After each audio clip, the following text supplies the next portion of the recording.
Hello, good morning, good evening, good afternoon. Hi, nice to see you. Hope you're doing well. Hello, hello. Oh boy.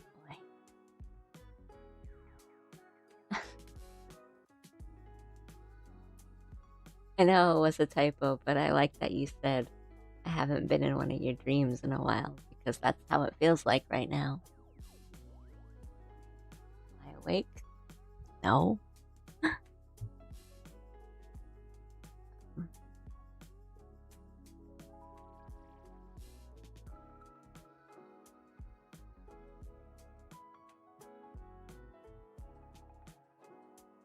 Yes. Hey guys. Hey Kale. Hi Titus. Hey Allie. How you doing? I could be better today. Not gonna lie.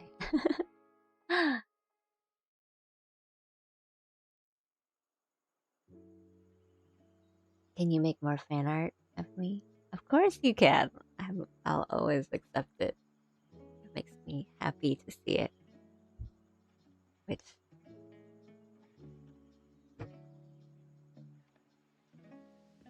hope all is well. You sound EP. I really am. It's not like even that early where I am, but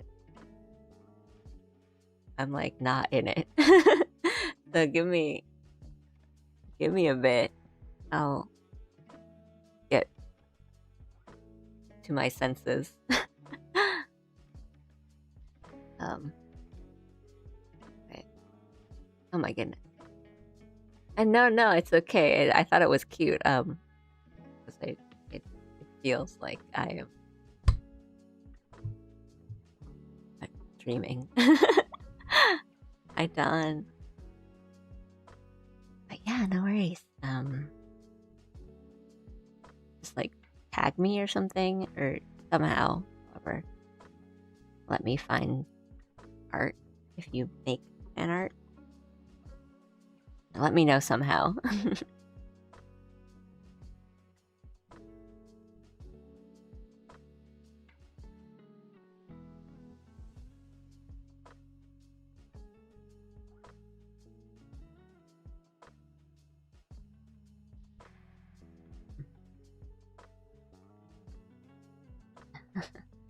Actually, coming off of an all-nighter and the accidental ASMR stream is sending me to eep time, so thank you. I mean, that's good.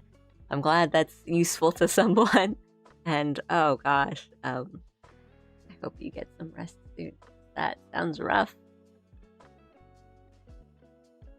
Well, I hope it was at least like an on-purpose all-nighter. You know, like not a I couldn't go to sleep all-nighter, but a like a night shift kind of thing. Okay, thank you. It was work, the fun kind. Okay, that's good. That's good. That's really good. fun overnight work. Well, the kind that sort of feels like a sleepover. You know what I mean? Like, maybe not like a sleepover. Maybe that's a little too nice and optimistic sounding. 100%, haha, okay. Never mind. I was gonna say, like, the kind where it feels really productive and, like, kind of cool that you're doing work at a really, like, not good time to be doing work.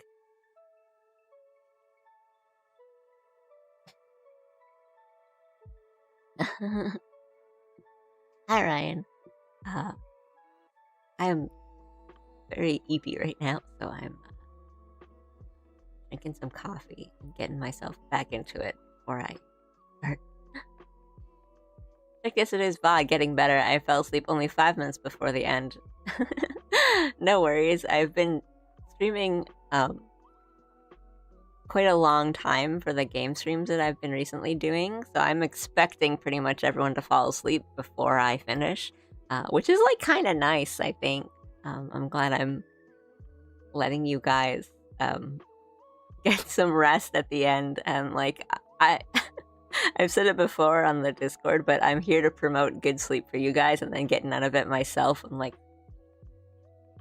some kind of like magic being that gives my sleep to you.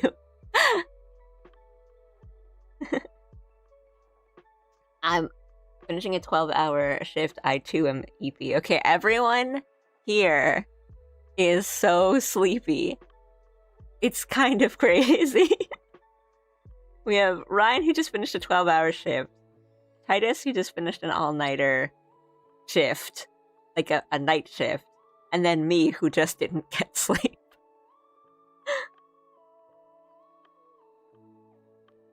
Well, okay, that's a lie. I mean, I got sleep.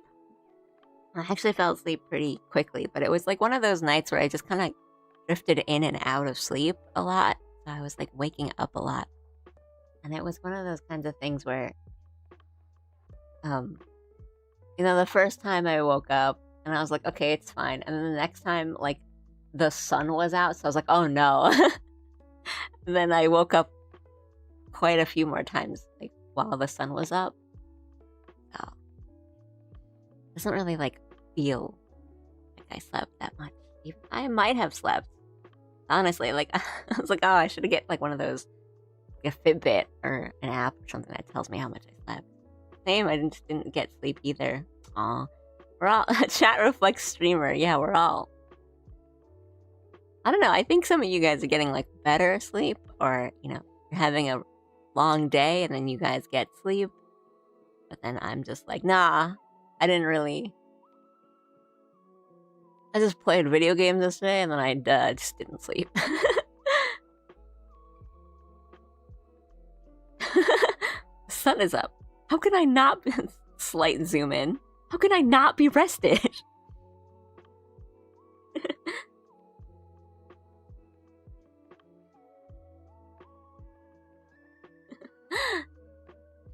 And I also didn't have much of a plan for today anyway, so I'm okay if it ends up just being us chatting about how none of us got sleep. I did feel like just sketching stuff rather than doing lines and colors, but if it comes to it, I'll just do lines and colors. I wanted to draw something, actually.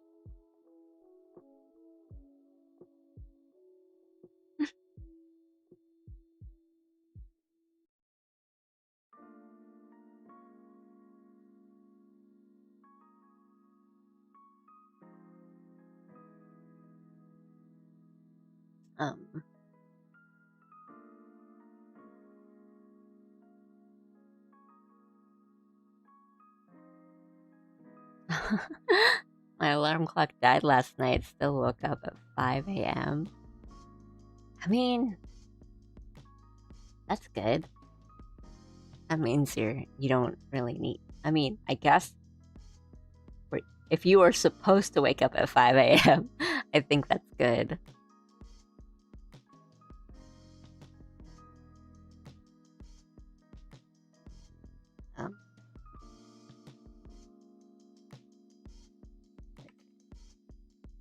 And 30.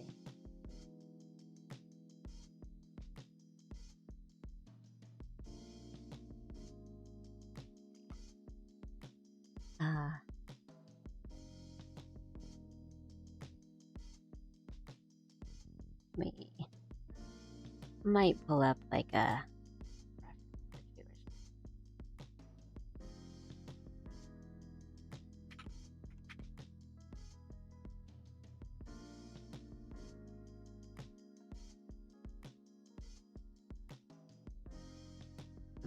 also like some other things. What was I gonna pull up?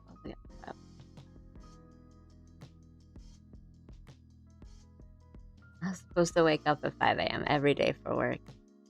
Oof. That's a little rough, but as someone who has worked like an early shift and having to wake up at 5, if you sleep at a decent time, It's not bad.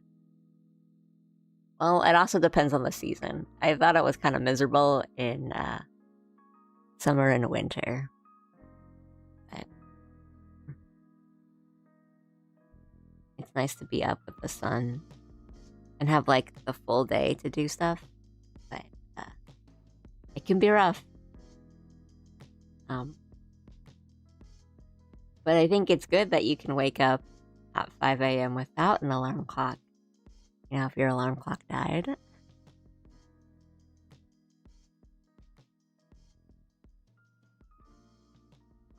Good old circadian rhythm.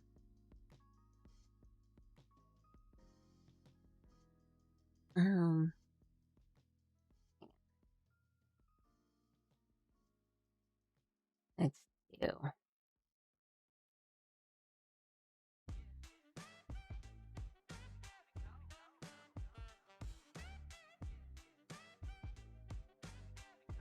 Yeah, sorry for the accidental ASMR stream today, I guess. I'm not sorry. It's just where we're at. Oh.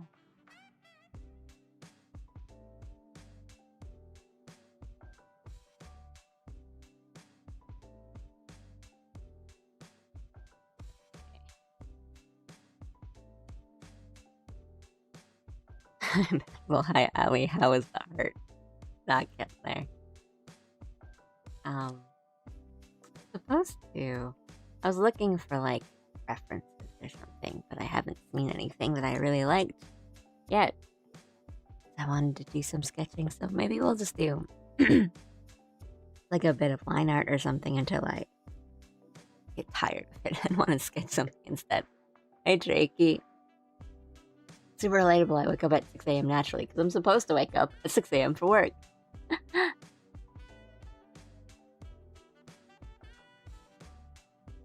But I think it's kind of nice when you do wake up like really early in the morning, even on like your days off,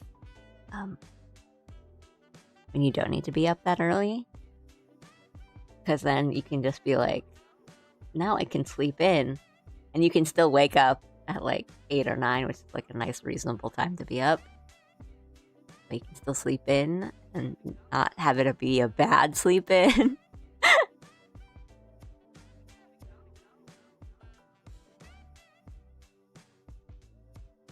Have you checked out the new Rerun Season 2? I haven't really watched much of Rerun Season 1. I've just watched like clips of like nice animation.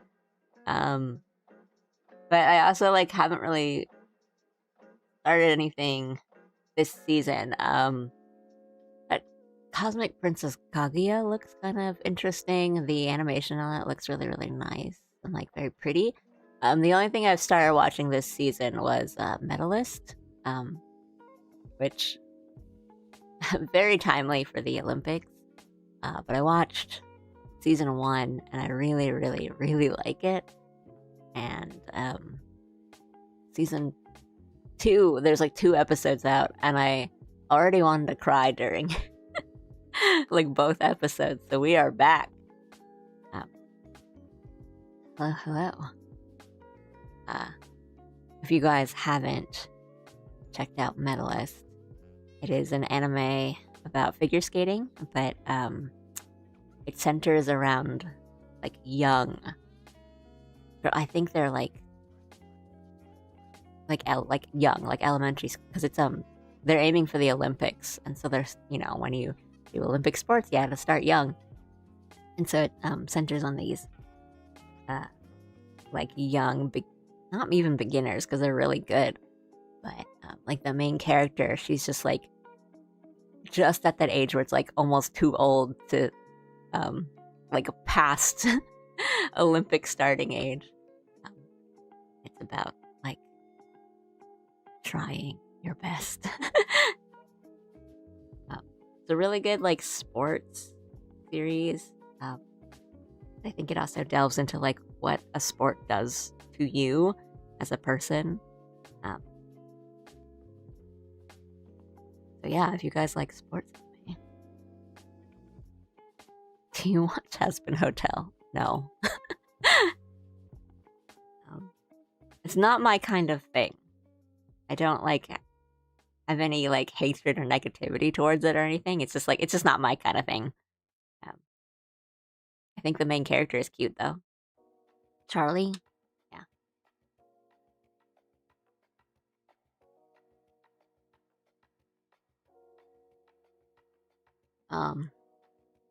Boy. But yeah, haven't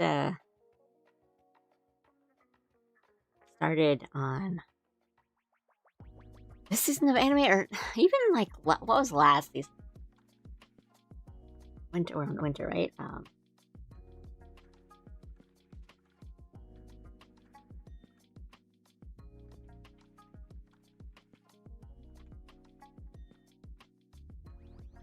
Oh no, I'm really behind.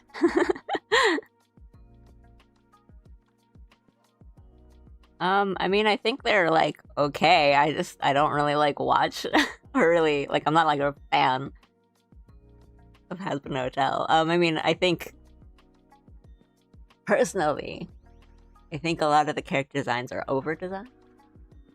I think they're need to step back a little bit, which is why I like Charlie. I think she doesn't have so much stuff going on in her character design. She's cute. But I know it's really, really popular. It's popular like here too, like in Japan. It's kind of crazy. It's not like super, super popular, but like a lot of like artists and stuff I know like it. I don't think I watched anything last season of anime. I'm just checking.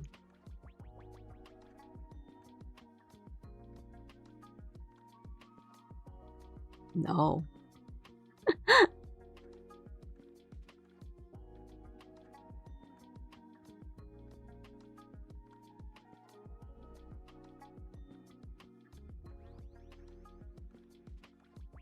Alright.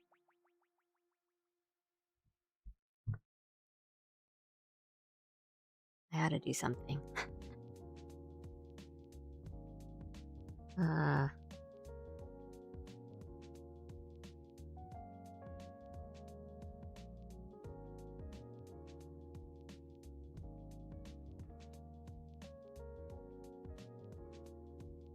didn't set up this file at all.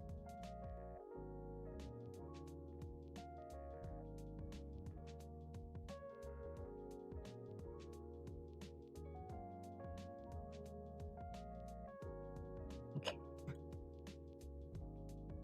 Let's just shove everything into a folder.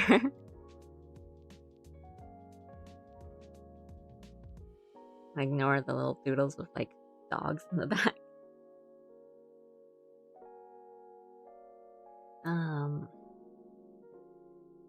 Change the resolution here.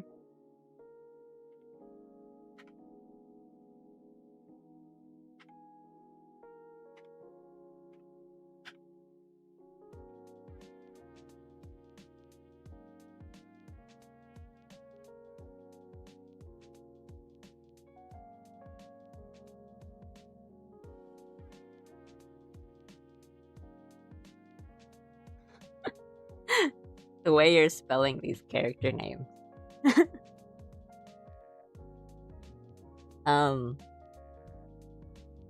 I watched like the first season of Attack on Titan like when it came out, and I thought it was like fun and interesting. And then as soon as season 1 ended, I was like, I don't really like it anymore. No, it's okay.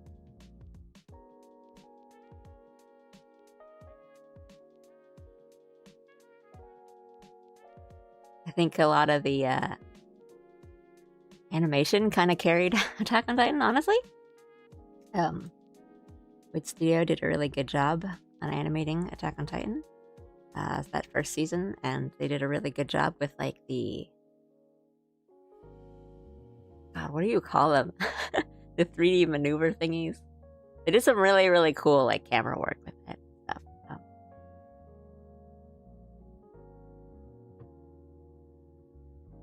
I don't think it's like meritless, but I think especially like as it went on, think. Attack on Titan got, like, weird.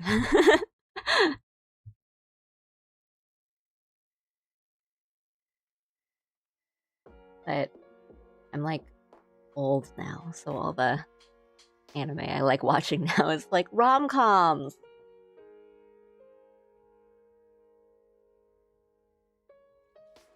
Like, yeah, fight scenes, that's cool.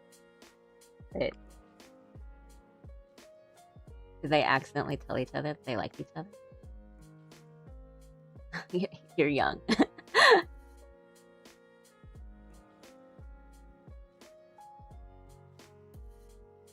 You're young to me.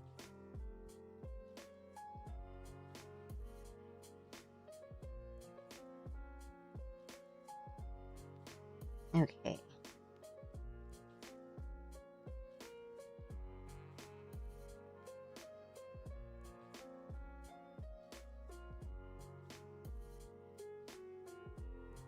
I'm not saying how old I am. I will say I am not 15.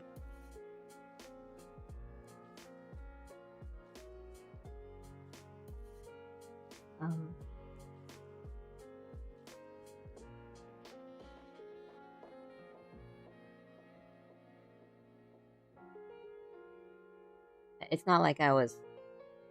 I think I had, like, similar taste to you when I was 15. It's not even, like... It sounded kind of bad, like an insult. Where I was like, I had that kind of 15-year-old taste when I was 15, but, I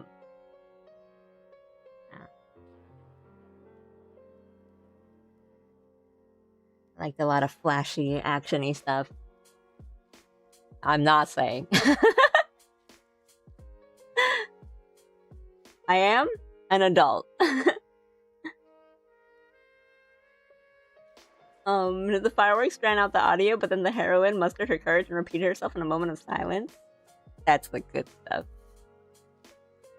Romance anime with fight scenes. Yeah, I dig it.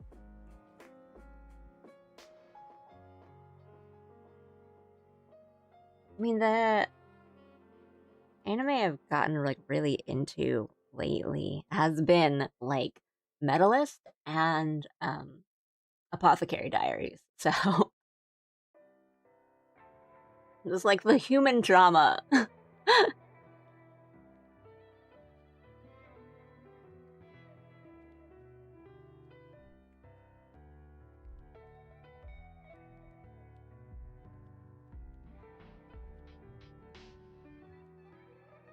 In captivity, pandas can live up to 35. Allie may be reaching the end. Oh my god.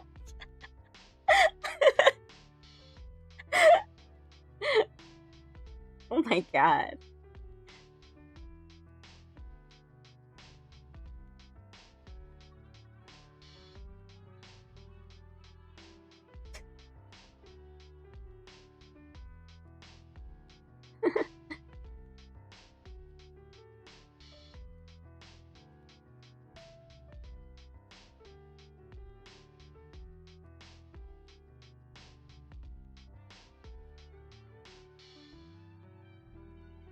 What else?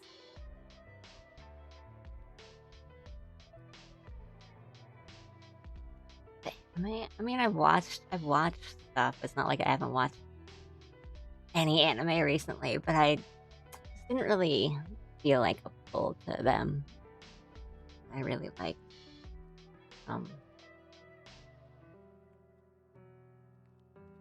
just thinking, like, well, the last animated thing I binge watched and I really liked was Smiling Friends.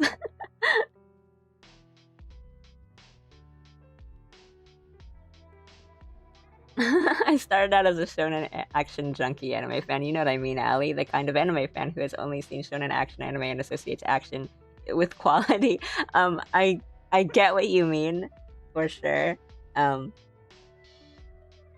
think it's you know, that's the thing. It's fine to just like like shonen anime and action, but you gotta have a little self-awareness, right?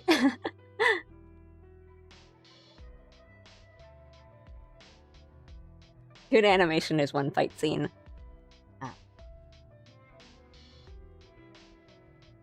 There's nothing wrong with a little having some fun action. Good. Who doesn't like a good tournament arc, right? Like, come on.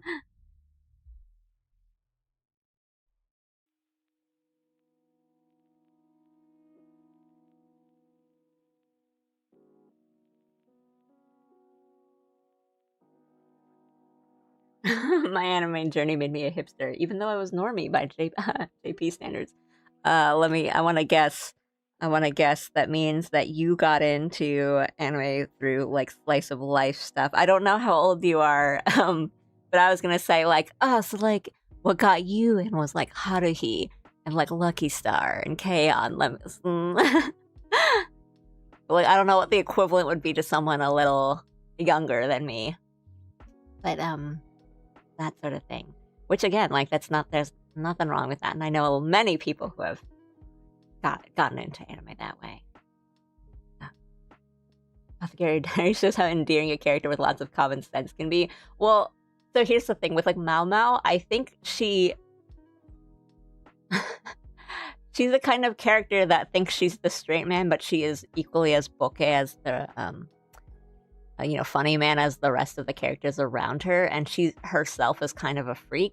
When I first started watching Apothecary Diaries, I was like, oh, so she's like girl Senku. If you've watched or read Dr. Stone, where it's like, here's this really intelligent character who is such a freak. Which I like. I think that's really fun, but she's great. She's a great character. I think Jinchi ended up being my favorite.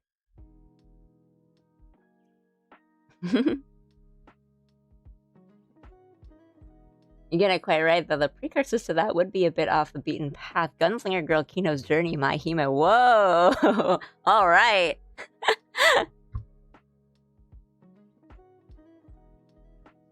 Like, I was really into like guns and gadgets and machinery. I was a massive fan of Kino's Journey. Oh, props. That's a really, really good one. Really good one.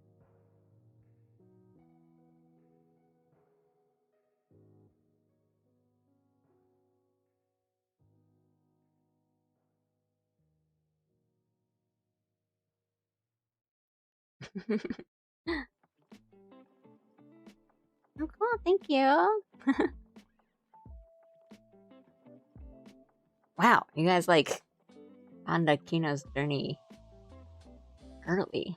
I think I only saw it when I was like in college. I really, really liked it. But that's when I started watching more like cerebral anime.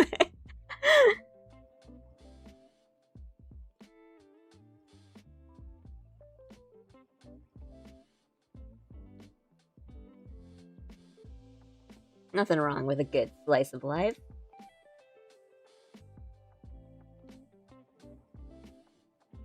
I love girls with guns.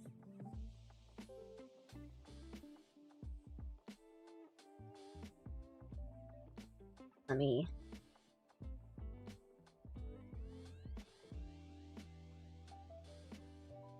I do like when, you can tell the writer is writing to their very specific interest and hobby. Was it the writer or the artist of Kino's Journey that went on to, like, worked on, it's like the Sword Art Online spin-off, but it's like a shooter game, like gun something online.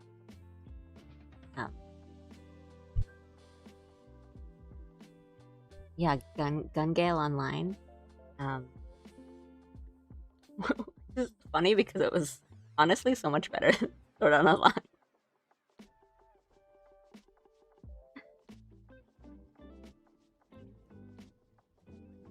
It was just like so much more interesting. The characters were better.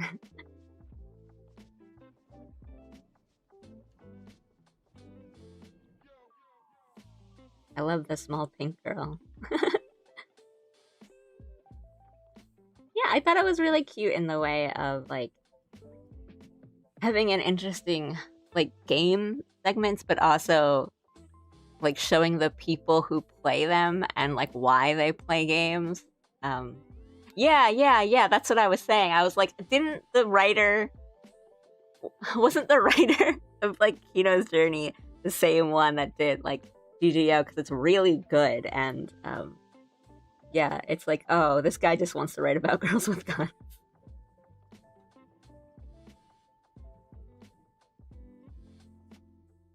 Hello. Ransom, did you I know something was posted on my Discord and I have to go respond to it, but I only saw it like a second before I started stream, so I'm like, I will do it later, but I really like it, so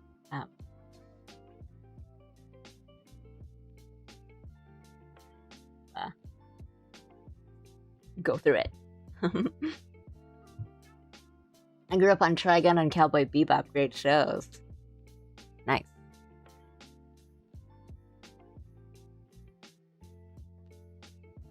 I mean, props to like Toonami and Adult Swim, honestly, for picking some really good stuff to get a lot of people, and I guess my generation essentially started on anime. So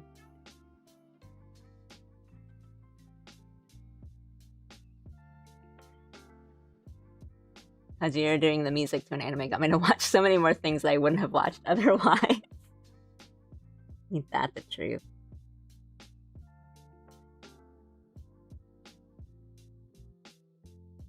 I will say, I do think Kajira did some good tracks for like Sword on the Line, but they do.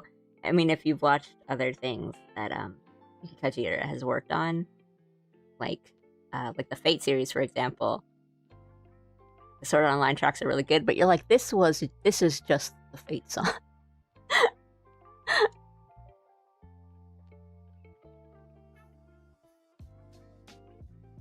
I think when I watched Kino's Journey, I watched like a bunch of like philosophical anime at the same time. So I had like a really good time, and it was a really good moment in my life to be watching a bunch of that kind of stuff. But I watched like Kino's Journey, like Mononoke, and like Mushishi, like all at the same time, and it like changed my life.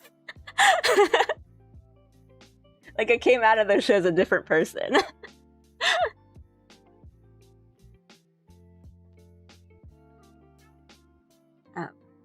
Give me a sec, let me go through.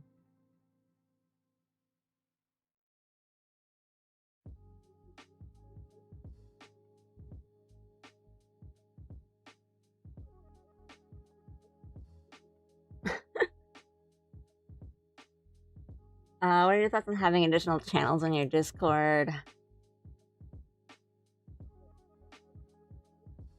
I might come back to 25 messages a bit for me.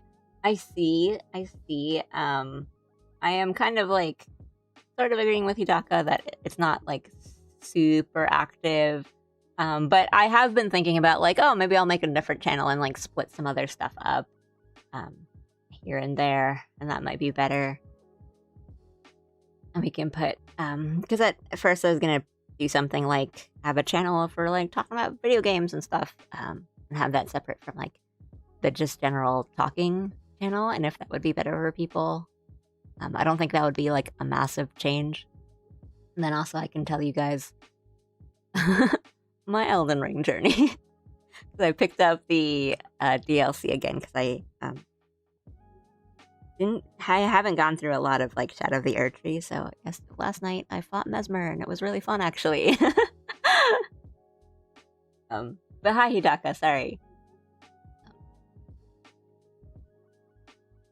I'm really EP today, and everyone else is really EP today, so we're having a really EP slow accidental ASMR chat while I do literally nothing.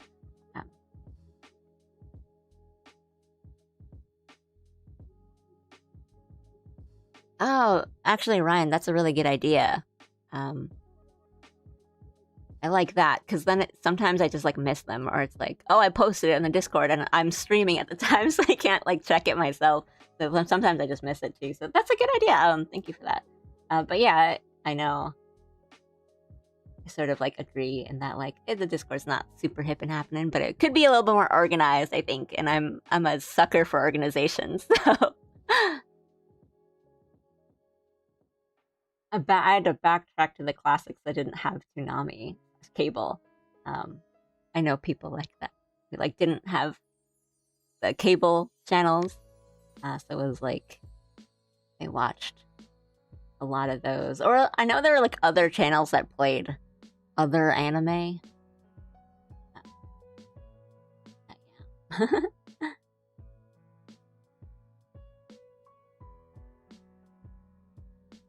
And everyone starts differently. Like someone introduces them to anime, or like yeah, it's like you watch Toonami, or sometimes they just like wander into it. Or like I had no interest in it, and then my friend was like, "Watch this."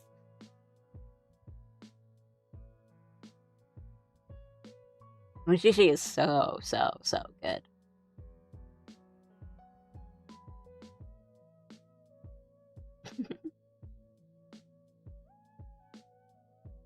But now I'm also like, Yuru Camp.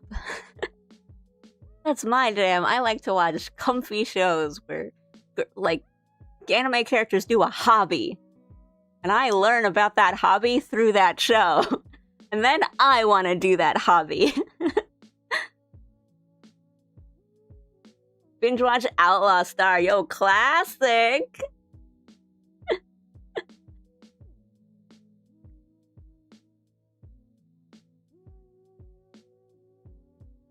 I love the opening to Outlaw Star, and I love that art style that's like that really kind of, it's not even, because it's very clean, but it's also got that kind of like dirty little grungy hand-drawn look to it that's really nice. Like colors, like Jean, first of all, how cool of a name is Jean Starwind?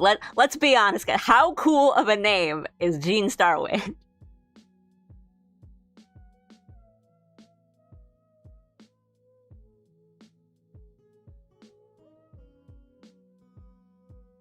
Mushishi is kind of in a class of its own. It's like crazy good. It's very beautiful, and I don't have another word for it other than like it's just beautiful, different.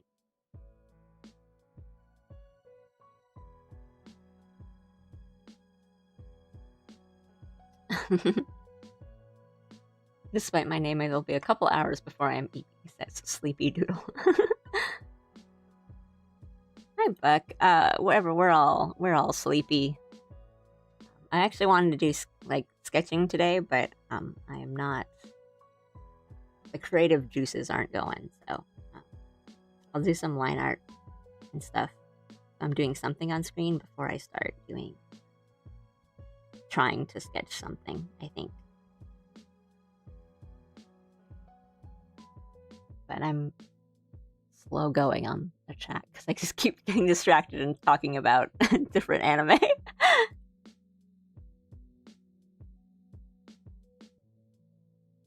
Hashtag context providence.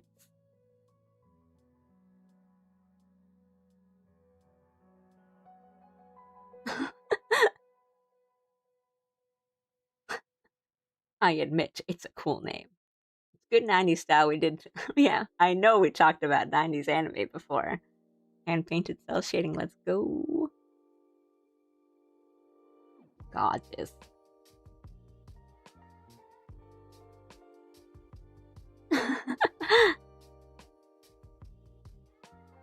Don't worry, Sleepy Doodle. I completely understand what you mean.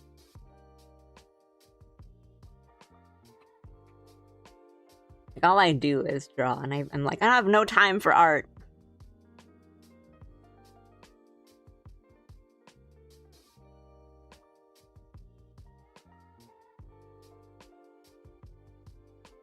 Ah, come on.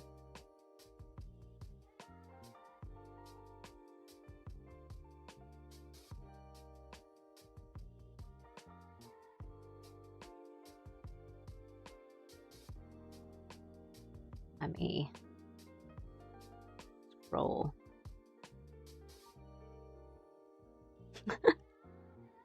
The most I ever saw of Outlaw Star personally were the clips during the Toonami voice-themed bumpers. A boy has a right to dream.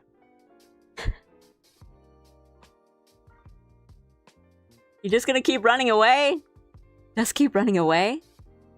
No, I'm not running. Wait, a boy has a right to dream. There are endless possibilities stretched out before him. Oh my god.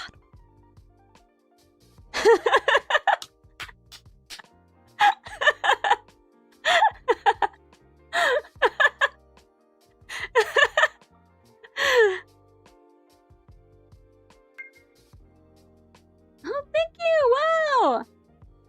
Thanks for the... Wow!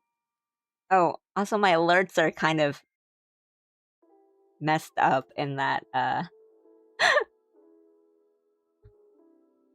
which is funny because I used the, like, default settings for, the alerts, but it shows the person who receives the gift says that they gifted one, but they didn't, they got one. So, Raika, thank you so much for the gifted subs. That's so sweet of you. Thank you, thank you, thank you.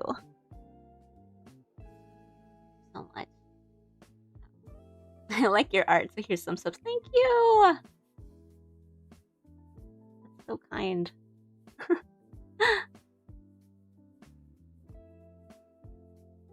Oh, thank you. Here, let me do a little...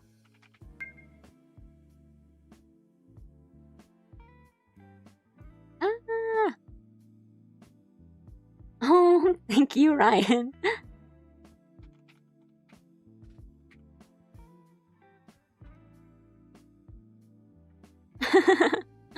Thank you, guys. That's so sweet. Here, I gave you a shout out. Please check them out. Wait. Wait.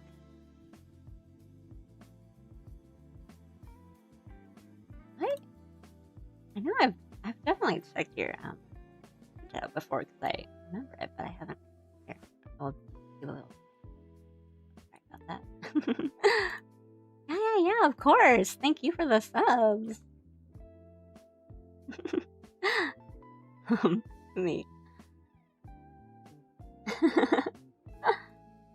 Okay, now I feel like I actually should draw a bit on stream. After the mind meld, the three-way millennial mind meld.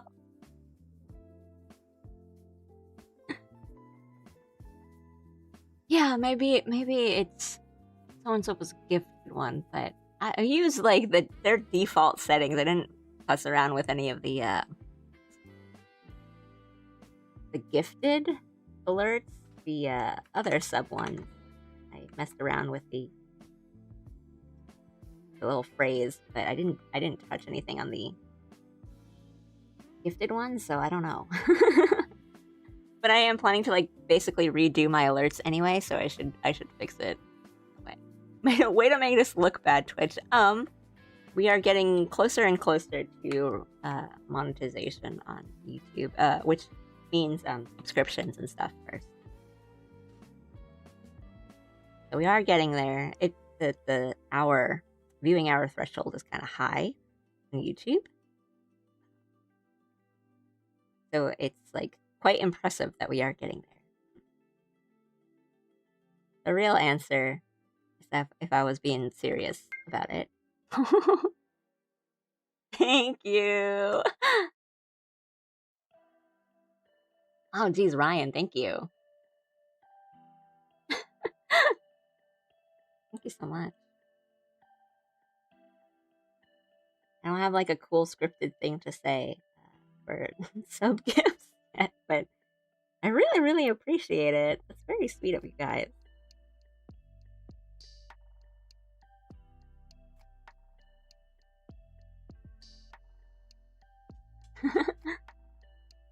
My monthly Google Prime?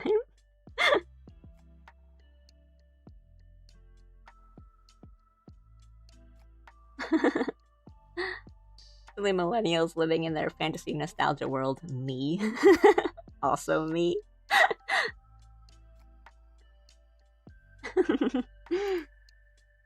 Hello, sorry, I've missed some. Who am I? Who made me? And what did they make me for? I'm glad we all the millennials in chat completely remember the long bumper that just had like the AMV style bumper that just had a bunch of different lines from different shows. And we remember like specifically the same ones. They did have a lot, like just full vibes. That was like full vibes. Like whoever edited those did a really, really good job, honestly.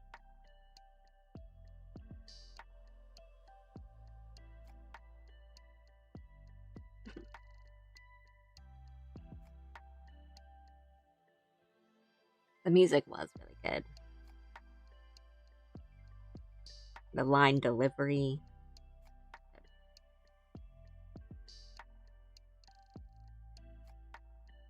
Like, Toonami itself had lore to it.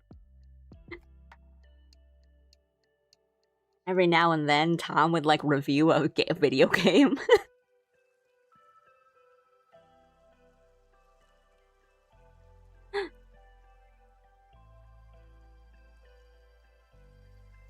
The rainbow filter on AMVs. Oh, it's okay. Yeah, just put on your post and I'll check it out after stream. But thank you. At least it felt like they did. Yelling at me at 1 a.m. to get out of the pool. Or like the Adult Swim and like the late Toonami. The end, they would like cut off the end credits after like 10 seconds, so you would get like the first couple beats of the ending song on anime.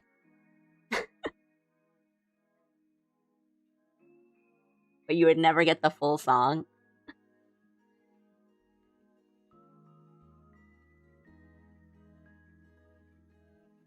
Like that first or second ending of like the original Fullmetal Alchemist anime. That song is 10 seconds long to me. On some of my AMVs I did like last year and rewatched them. Haven't seen them in years. I'm trying. I never made AMVs because even now I don't understand video editing, which I should know a little thing. Like 1 or 2 things maybe about video editing, but I don't. I just watch them.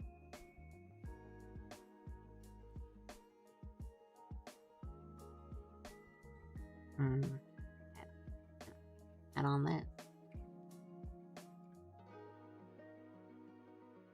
Tom reviewed Morrowind. It was too chud for it.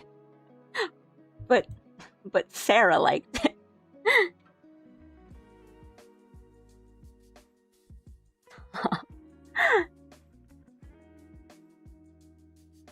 I need to see if anyone made a new AMV for the new Linkin Park songs. Well, I mean, like, there's like the meme format where think like the JoJo like to be continued credits, but it's what I've done, like that one Transformers movie. That's like an emerging meme format that I really enjoy. It's fun. Also, like, song still kind of slaps.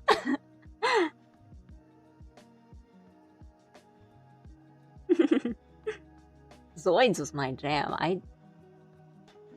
I thought the designs on Zoids were really cool, but I think like it wasn't even that deep, but I think it just like went over my head. Or it's one of those things where I never got to watch like episode 1, so I'm like, I don't know what's going on.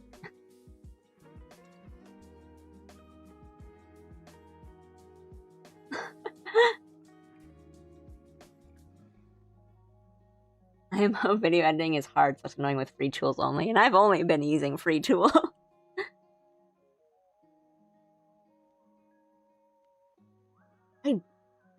Honestly, I don't remember a lot of the weird intermissions and like the The real, like, early Adult Swim humor, that stuff I don't remember much of, but I think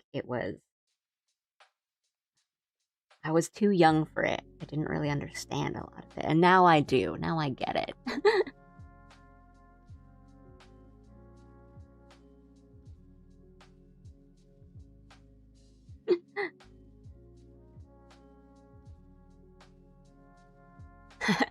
Correction, making good AMVs is the art. Anyone can make a collection of anime scenes and slap a song onto it.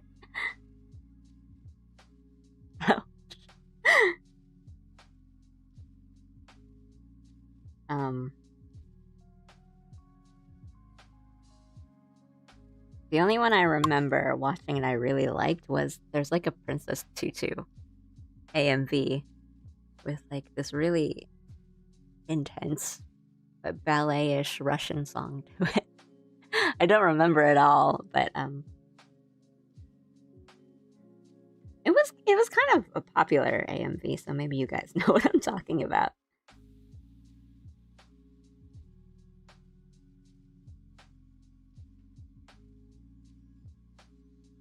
I know exactly that AMV, yeah! That's what I'm talking about.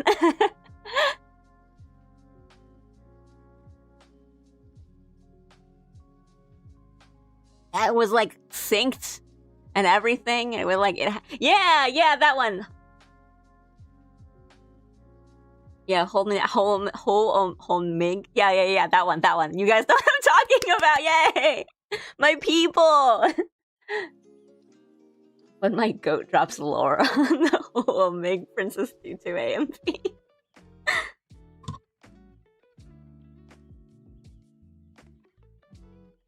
Like, now that's a good AMV. These guys are really far apart. So we can kind of bring them in.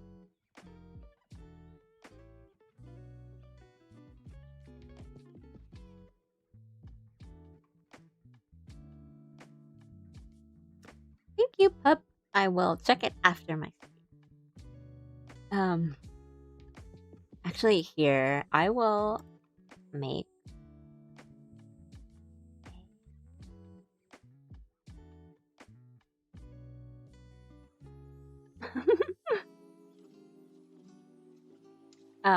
I do think it's a good idea to make a channel on the Discord for like stream content.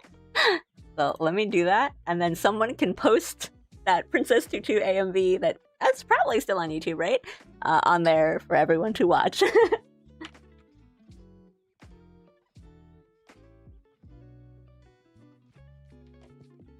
Missing every button on my keyboard.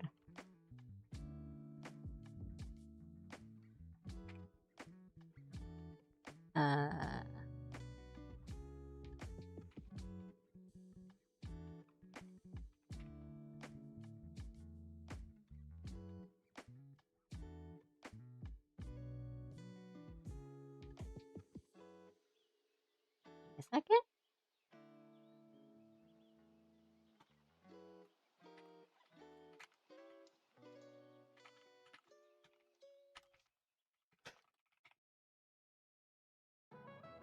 Okay. The channel should be up, so you guys can post your favorite AMVs on there.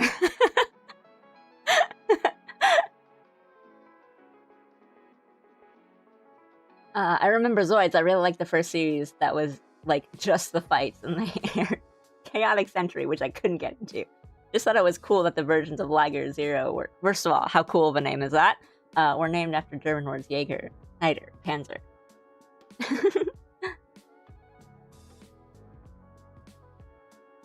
Well, the channel is up for Hibike Euphonium. Just kidding, it was a way for me to judge your tastes in anime.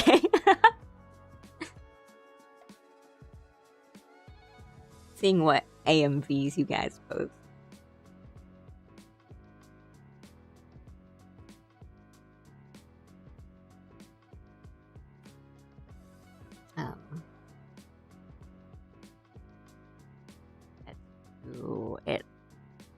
maybe the hair. Different hair.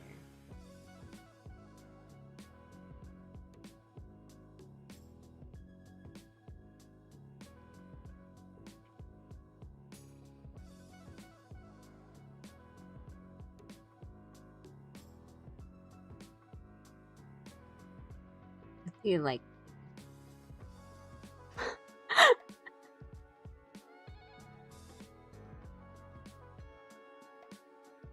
Zoids do seem to be like fun models to build in terms of gunpla type things. My template is really angled weird. So I'm making some really awful lines.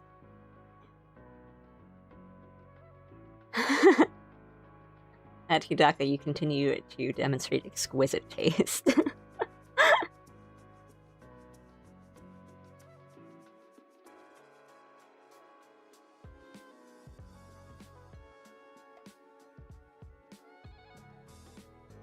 Funny.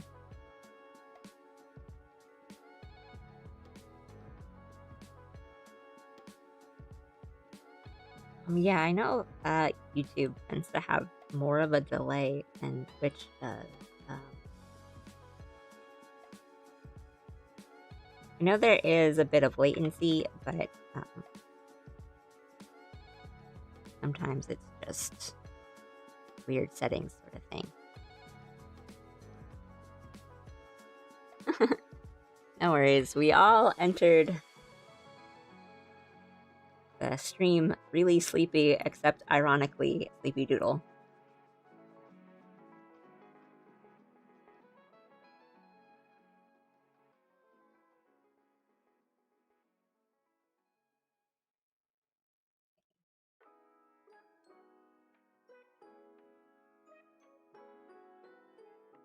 I don't want this to be like too flat.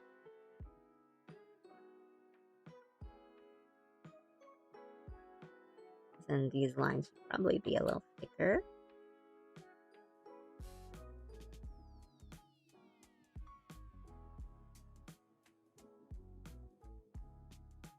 February already, am I right, guys? It's crazy.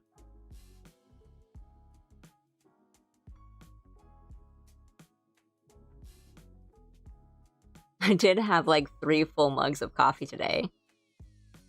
You know it's bad when you out Sleepy Doodle.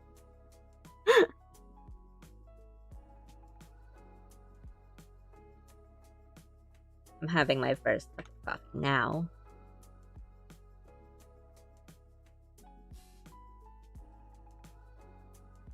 But again, I just kind of like having a hot drink. Not really the coffee that does it for me.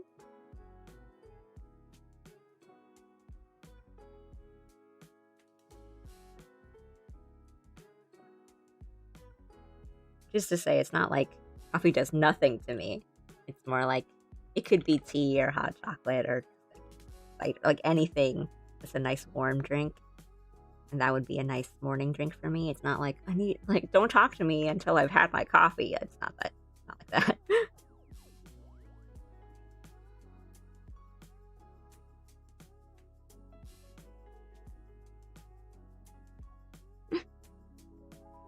Well, when 2 a.m. rolls around.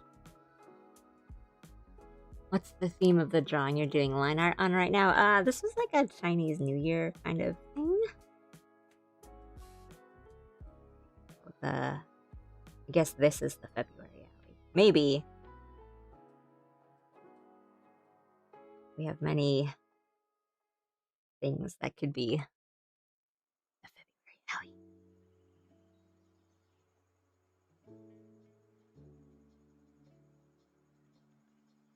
I do want to do something for like birthday art or like do a little animation or something that might be fun.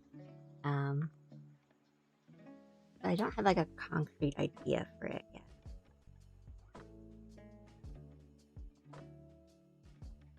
I get worried that drawing Ellie on stream all the time is boring.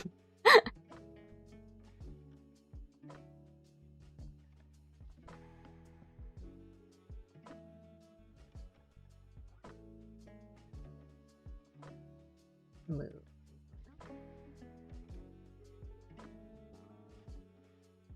You remember the one I posted? Oh my god, you guys filled this up so fast.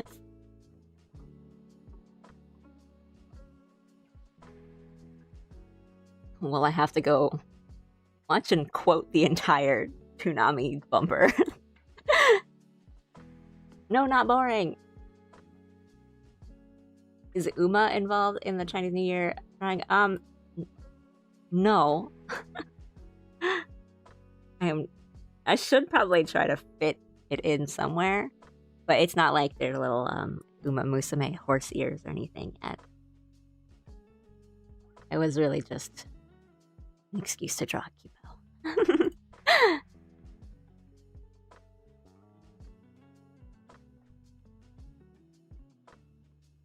Oh my goodness.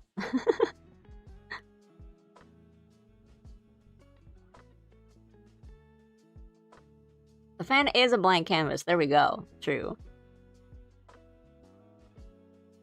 We can make this a little.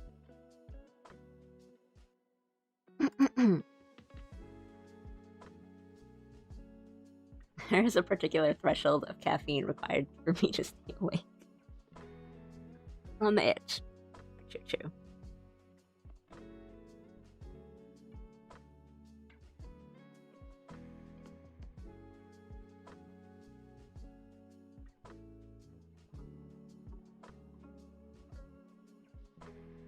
Real messy lines, honestly.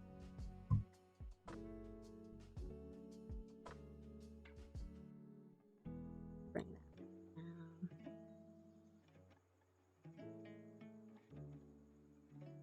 I'm still stuck on the Toonami things. Had to go watch it.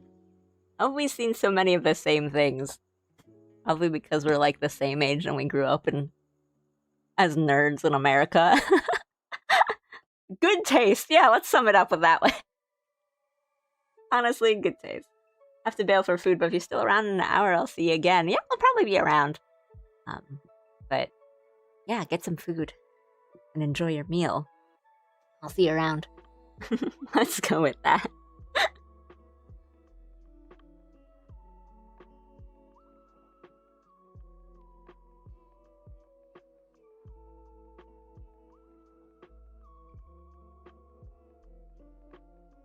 Spent the afternoon doing homework to, Toonami on the screen, and then you finish your homework, and then you get to watch Homestar Runner on your computer in the computer room.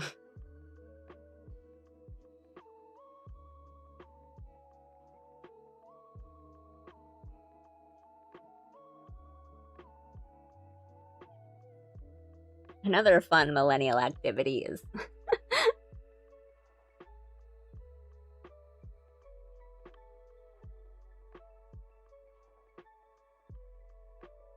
stream started off with me being like, I'm not saying my age, to me just being like, let me date myself. A very specific millennial interest.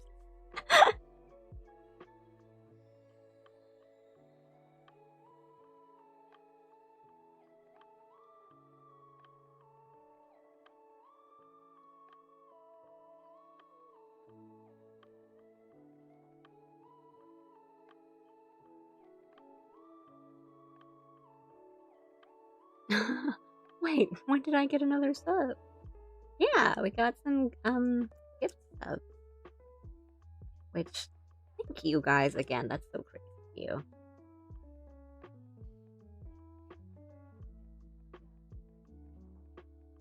Just, you guys are subbing to me, and I'm just sitting here talking about Toonami and drawing extremely slowly and playing Fallout New Vegas. I mean, I guess playing New Vegas kind of fits in with the, like, we're all us millennials being stuck in the nostalgia, like, dream wave. I feel the icy grip of time with every word you utter. I'm sorry.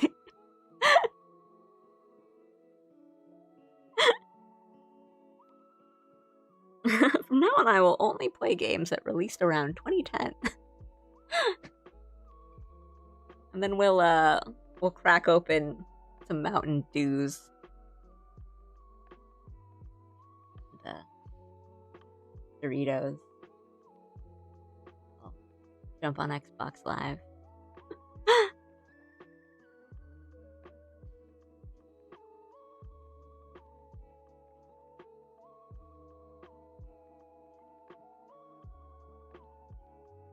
Do only millennial activities on my stream.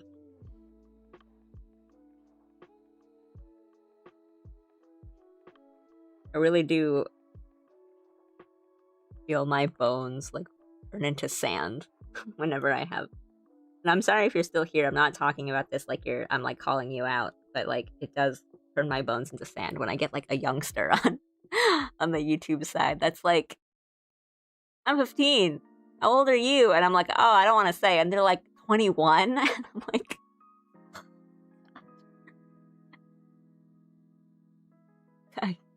I understand that to you that is old, but good God.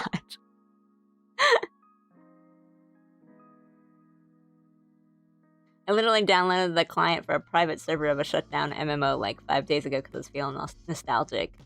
Taking me back to like 2008. I was trying to guess, but like a lot of those, because I didn't play any of those when I was, you know, when it was that year. But the ones I know that people got really into, you know, like RuneScape and Dark Ages and stuff, they're still up. Yeah, right? Like they didn't really shut down or anything. They're just kind of like dead, or they're not. I think like they've kind of revived, but they're like, it has the best. Oh, right. I think you're talking about it on Jones's channel, but I mean Discord. But I had no idea what it was, so I was like, this must be some Warhammer thing I don't get. In 2010, I was in the best shape of my life playing World of Warcraft.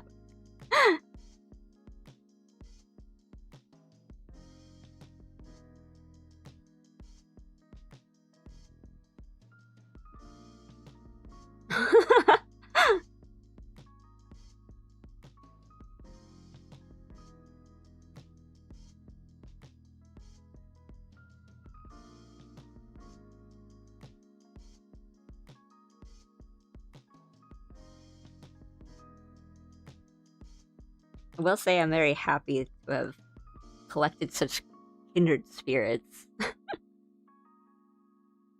My tiny little community we have here.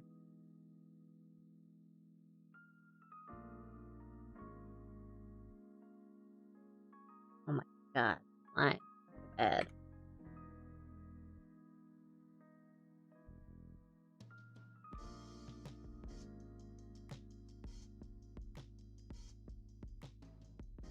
It is quite cozy.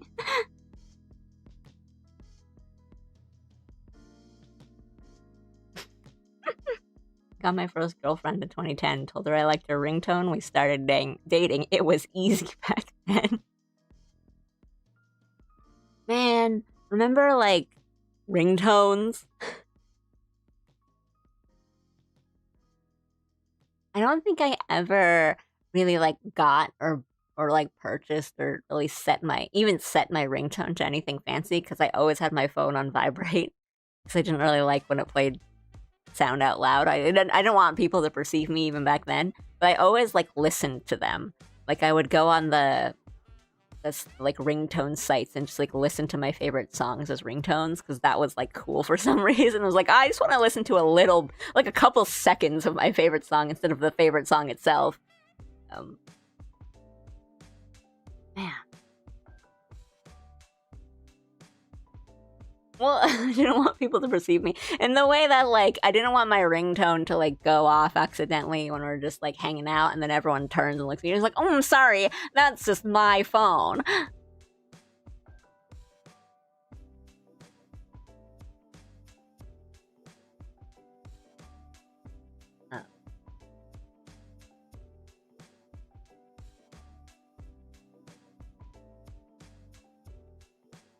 I remember, like, texting. Look, I know we still all just text to the point where we wish that more things were done through text and email and stuff, but I mean, like, when phones still had, like, keypads and keyboards and we were all typing super fast on them.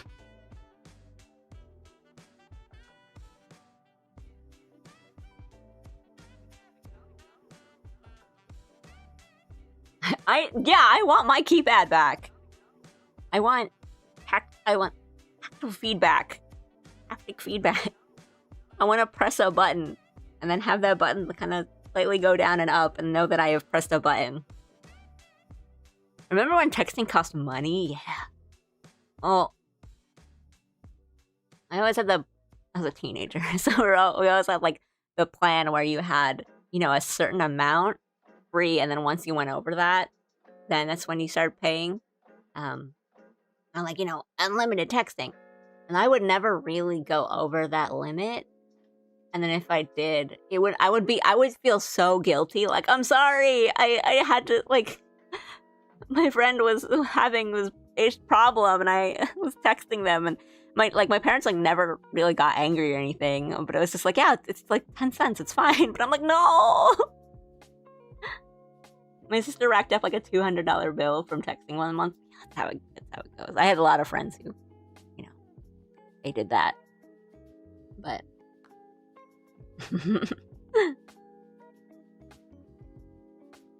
a physical button can't be mistaken for another location on the keyboard, like screen. That's where all the typos come from.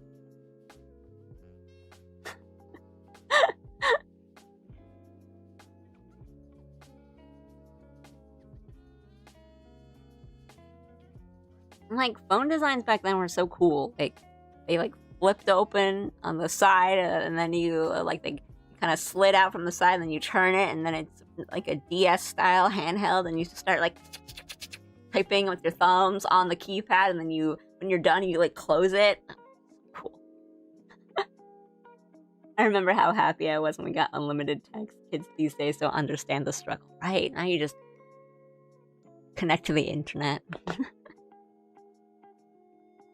To the point where, like, phone bills they're like nothing nowadays. At least mine is. I remember dial-up internet. Okay, now we're, like, entering, like, the olden days of... I mean, I was still, like, a kid. So I think I was still too young to, like, really appreciate going past the dial-up. But, I mean, I was still... At that age, I was like, I want to play, like, pinball on Windows, and like Minesweeper and Chips Challenge, and just draw on MS Paint with the mouse. I do think, like, current Paint is a little too fancy now. Chips Challenge.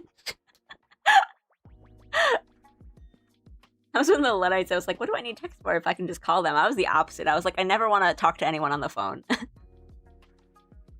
Which still holds true today, but I was like, oh, thank goodness texting exists. I don't like talking to my friends on the phone. But my living space was small, so, like, if I was talking to friends on the phone, like, everyone in my family could just hear me. I didn't really have, like, a privacy, I guess, to have, you know, be a 13-year-old and have a phone call with my friend.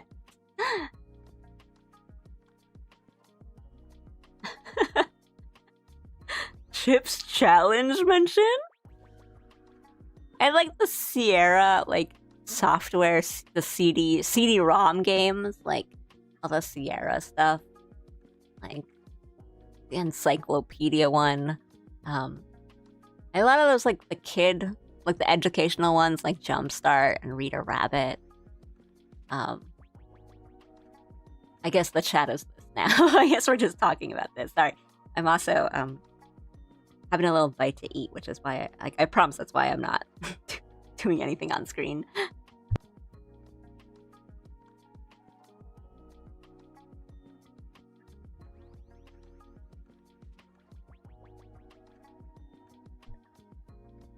Math Blaster. Games by the Learning Company. Mavis Beacon Teachers Typing.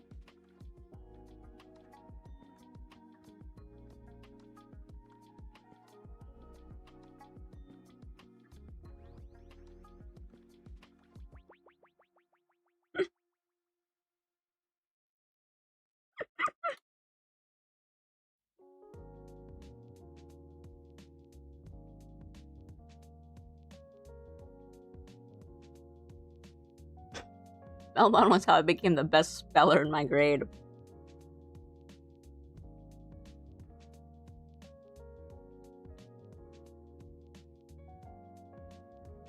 I learned, like, basically how to type before anyone else in my grade, including, like, the teacher, essentially.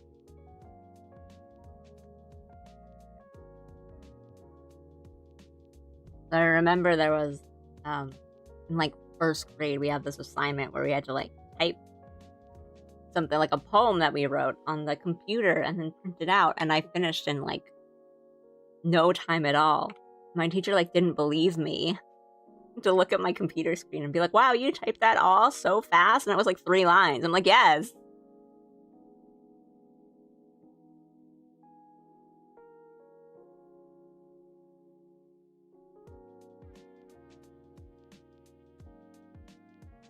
I think that's the thing, like, nowadays, the younger generations don't really know how to use computers.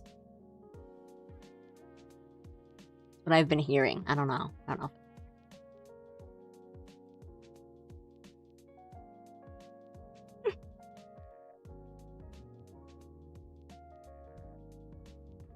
I became the best typer because of Counter-Strike.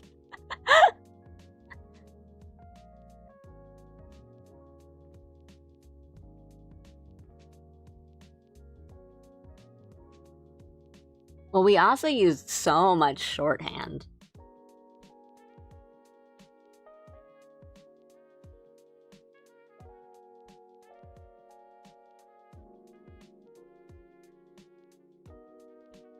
When I think about it now, just how much we use, like, so many abbreviations.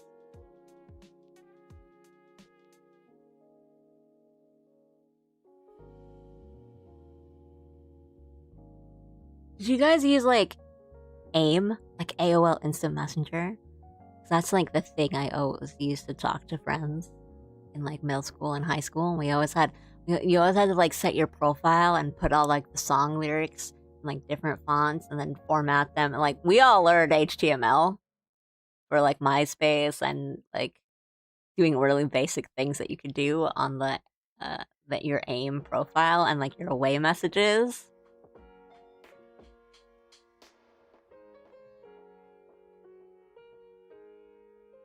And then, like, setting a cryptic away message when you're, like, a little sad so that all your friends message you and being like, are you okay?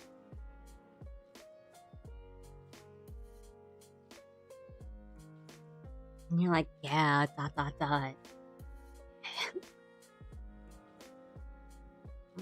What is? I make, like, one good line.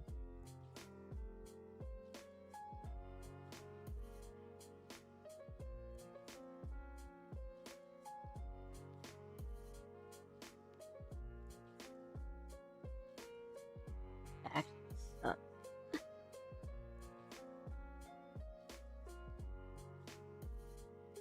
Can't relate. Type slow as dirt. Huh. I never had, like, AOL, but I had AOL Instant Messenger. And, like, MSN Messenger.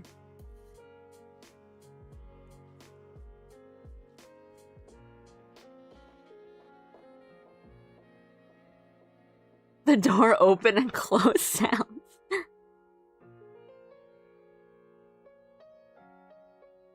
And you'd have, like, your friends list.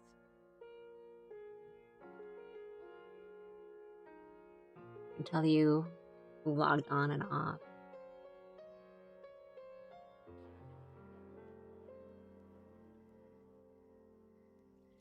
The petty high school, middle school dramas. Like, they blocked me, and then, like, your friend would message you and be like, I think so and so blocked me. Could you see if they're online? And just not knowing whether or not to say the truth.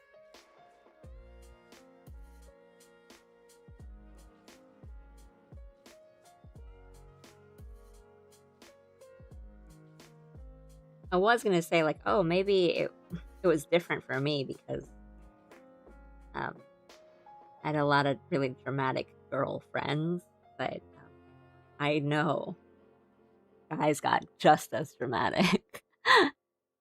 Overloading on nostalgia too much. Yeah. It ended up this way.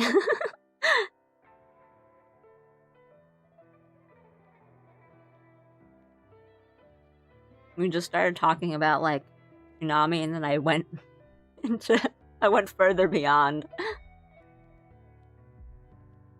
Can only handle too much longing for the past.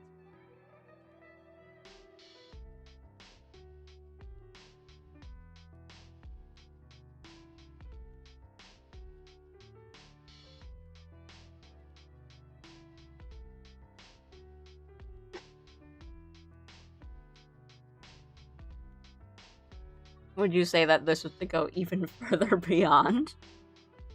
I'm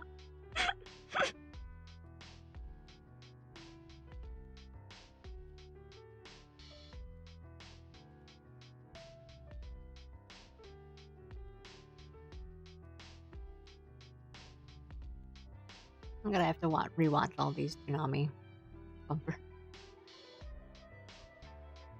I was gonna say there's quite a lot already posted there, and I think 2 of them have been talked about on stream, so...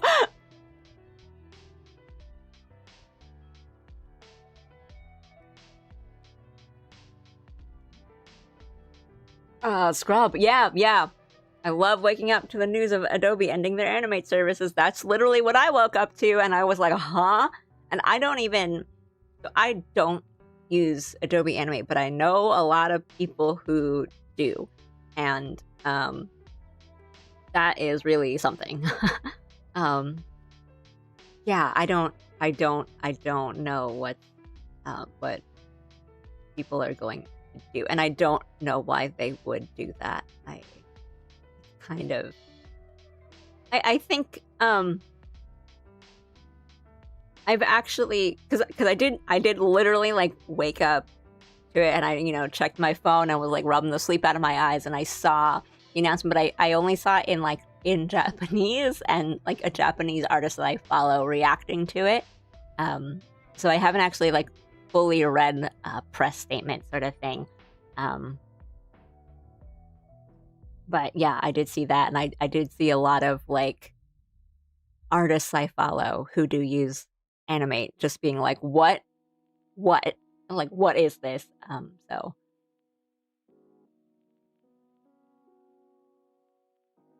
Oh, I did not see that it was a towards generative AI. I did not see that part. But yeah, I think it's just such a bizarre decision. Because look, even if they wanted to do stuff based on Gen AI, they don't have to discontinue and Animate, which a lot of people use, and I don't get that decision. I think a lot of people are probably gonna have to shift into something else. I animate on like Clip Studio, but it's like that's like very, very different. Or rather, a lot of animation software and programs and stuff are pretty different from each other in the way that a lot of drawing programs are different from each other, and that they kind of have a lot of the base. At least in my experience, I don't know. I think some people might feel differently. There's a lot of the same like base tools and stuff to use and how to use them, but there's always going to be these like little differences that kind of end up being big differences for the people that use them. So I don't. Does it affect me personally? Not really, because I don't use Adobe animate, but I know a lot of people who do that are scrambling now. Hi! Hey, Rob. Yeah, Adobe does not make good decisions.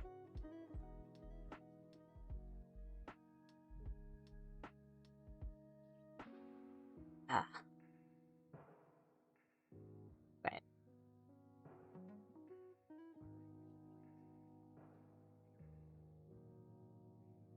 yeah, fun announcement. We can go back to talking about silly nostalgic things. That will make you feel better. Still getting used to Clip Studio Paint and its layering.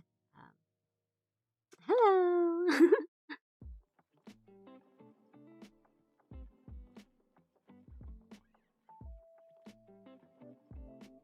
It is kind of weird. Because it's essentially an illustration program before it is an animation program.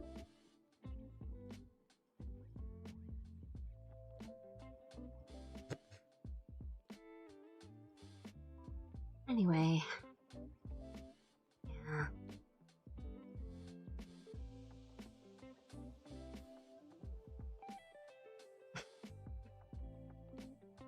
Now to go even further beyond the nostalgia to end up in the Yakuza side quest, Be My Baby.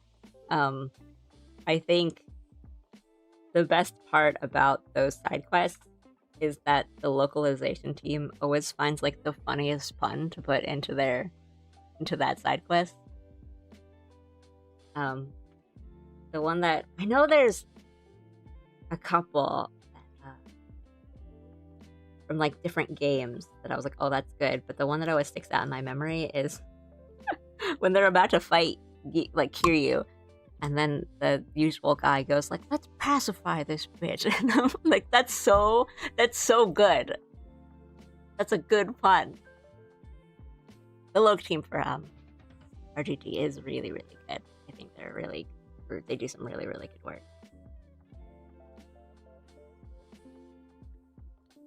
And I think it's even more impressive because the Yakuza games are so entrenched in Japanese culture and society, and it's like a game about Japanese people that live in a very specific place in Japan and are using very specific kinds of Japanese, and I think they managed to get a lot of that through just in the translation, but also they're able to leave in a lot of stuff. I remember we have a friend who's really into the Yakuza series, but like doesn't like really watch a lot of anime, like watches, some. Is not like a huge like weeb kind of nerd.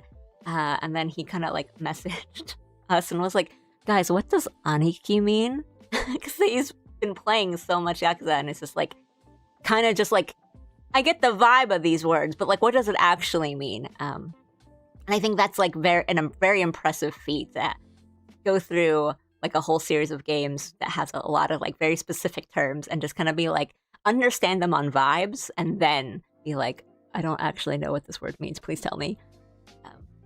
Which is really fun, I think. And I think there's things that are really, I think the more you know about it, and like, I guess maybe the more you know about the language, the more impressive it is. Because, right, like, Majima kind of talks in this very over-the-top Kansai Ben that's, like, on purpose. So kind of reflecting that in his speech. I've seen people, like, say like they don't like it or like Majima's not that silly, but it's like, no, like it is. It's like saying that if you're watching or like playing an American-made game, and then the guy from Texas has like the most over-the-top like cowboy Southern drawl kind of thing, and then you make him sound silly, and you're like, well, the things he's saying isn't silly. It's like, oh, that guy is silly. Yeah, it's crazy.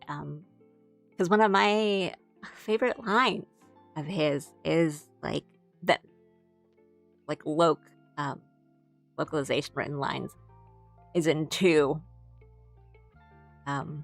with like the bomb scene, and he goes like, I don't understand all this tangly rainbow shit or something, and I'm like, oh, that's so funny.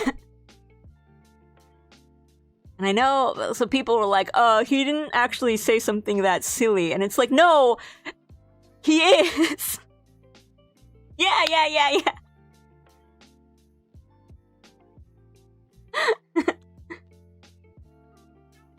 Good night, Buck.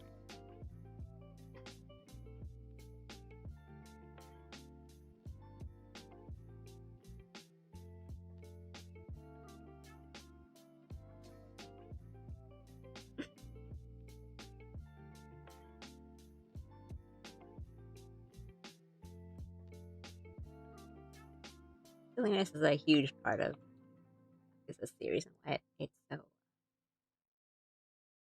successful, I think. That's why I like it so much. Not even so much that it's like, oh, it's just silly fun. I think being able to balance silliness with really, really serious stuff is like so my jam.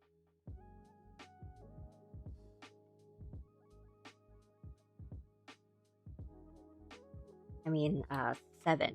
It's like really they got me. They got me good with that one. Basically made Gintama.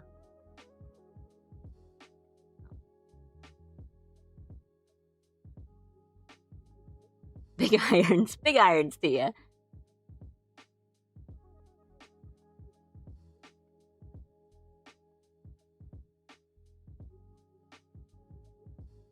I really like when a story does like tackles really big things and then their answer to it is very simple. So yeah, for sure. Like Outer Wilds is up there, like so up there. But there's so many reasons why it's up there. But I love pretty much most of the games in the Yakuza series, but I think the stories, the ones that really get me, because I love 0, I love 6, like if we're talking just about the stories and not really like about all the game as a whole, I love Judgment, but 7, Like a Dragon just stands out to me so much because it's really like kind and hopeful. I don't know how many of you have like watched Gintama at all, but it really hits that same feel of Gintama to me, where it's like instead of a guy, the hero being a guy who is like fighting for victory, the main character is a guy who has already lost. He has lost everything, and he is at rock bottom, and he decides to keep living and choose love and crawl his way back up, and like that is so good. And it's just like the most ragtag group of just like failures in some way or another, all like reclaiming their lives. So hopeful and so nice.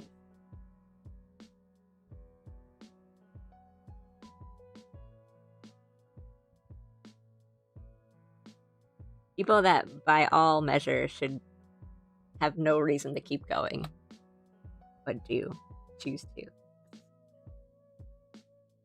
Man, the ending, 7 is incredible.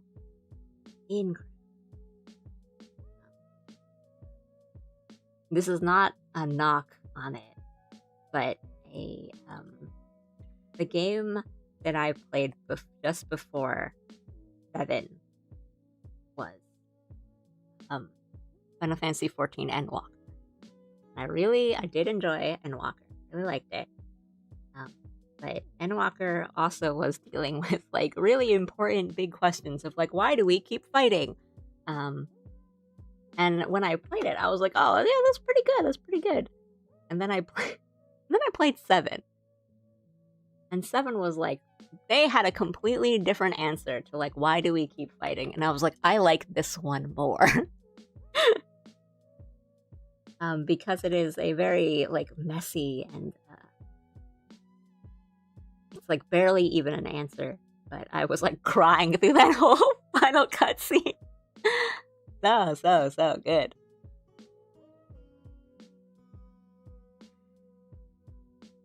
You really need to play Disco Elysium then. I should, because I've mostly backseated for a Disco Elysium, and I'm like, ooh, pick that one, it'd be funny. Ooh, date Kim Kitsuragi. So I should do my own actual playthrough of like, what would I choose?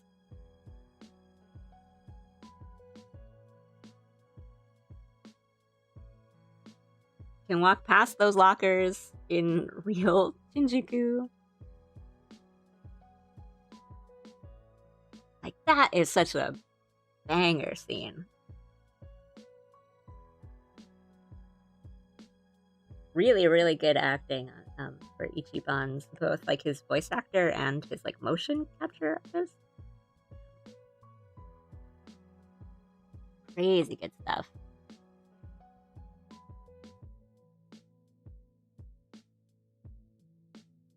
Yeah, I like didn't know what it was at the time. I was like, oh, I don't know if like this long kind of choices RPG. I don't know if I like. And then I watched a bit of it and I was like, oh, this is funny.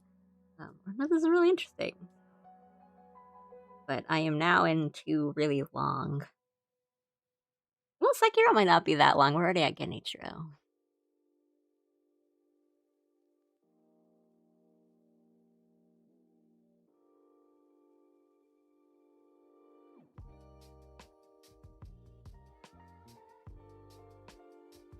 You know the full story / what happens in Disco? Probably not, because I think I did try to save myself from like the big end bits. I do know some things, but it's probably been long enough that I've forgotten most.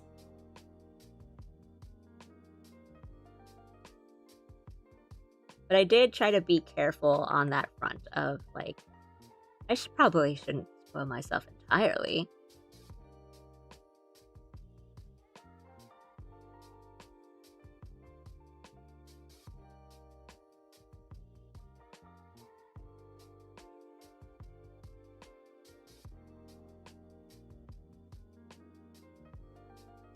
I already know Hidaka wants me to play Disco Elysium on stream.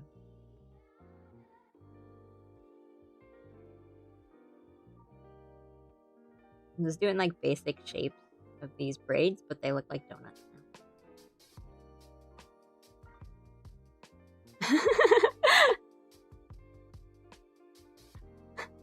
You should play this now. You're not even drawing, Allie. Just boot up Disco Elysium.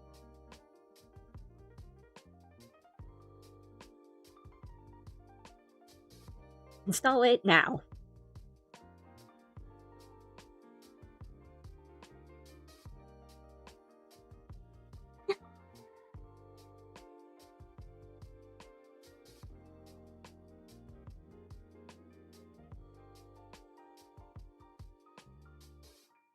I didn't even decide what kind of outfit I want this to be.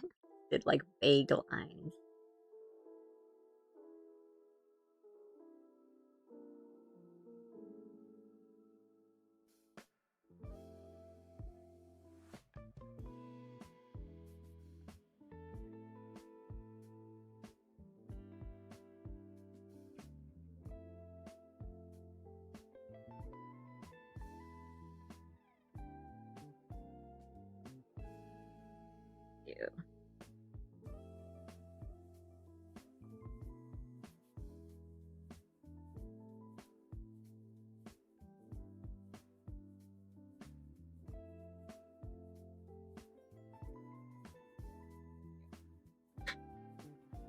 It is.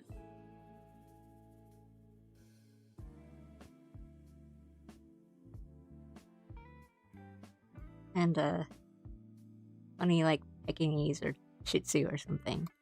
I think when I was drawing it, when I was doing this sketch, we were kind of joking that like Allie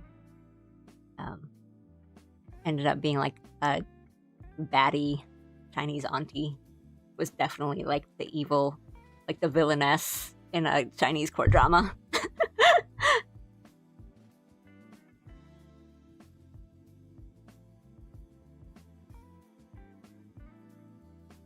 Right, we wanted this, I think.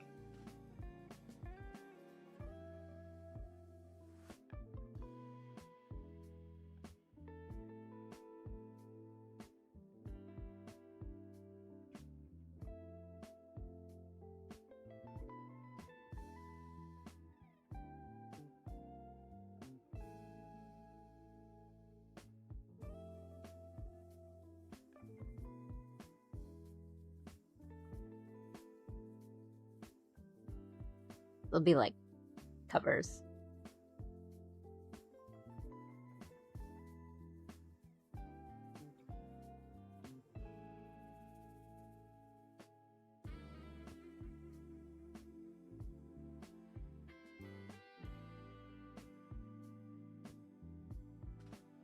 Okay.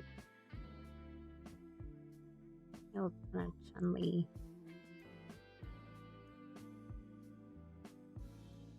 But you know, we'll draw them better. They have a bunch of like hair ornaments or something. Speaking of Chinese court dramas, there's an FMV game called Rocha Empress that's really good. I have it!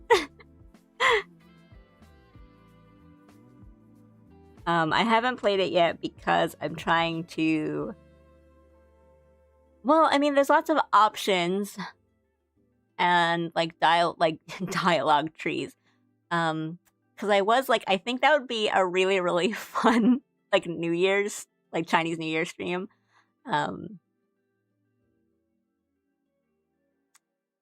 There's also seeing if like a friend wanted to play with me.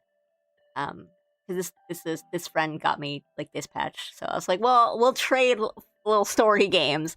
But they can always come and watch my stream.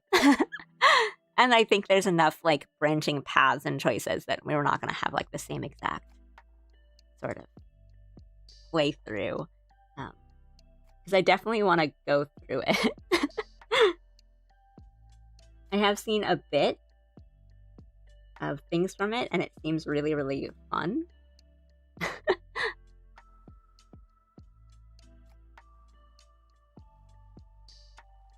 And I think Chinese court dramas are really kind of addicting.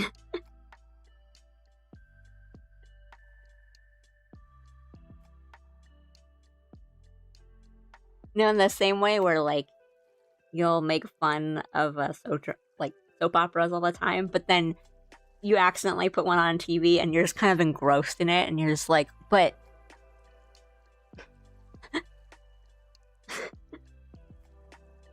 the ex-husband is gonna come in, but they're operating on the wife right now, and then but he's got a gun. I watched to play through the times when they break the fourth wall are really good.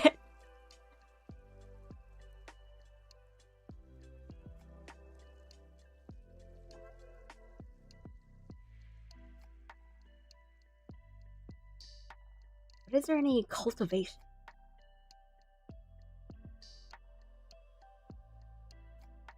But how wuxia is it?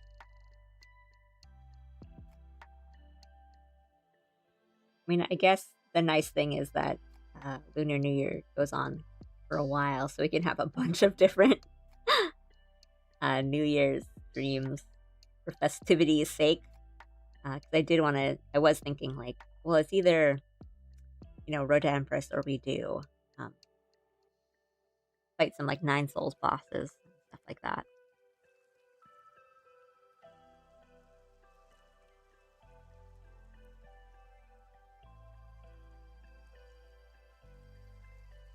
But maybe Road to Empress would be a good one, because that's a little more like silly and fun, and would make it for good like festivities. Don't remember if I mentioned it, but I'm in bed. Good night, Drakey. Get those sleep numbers up.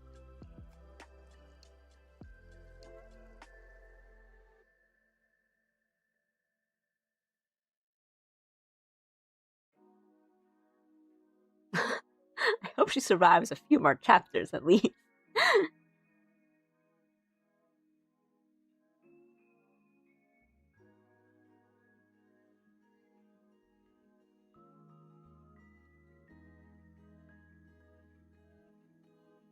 Yeah, we might. Might do it.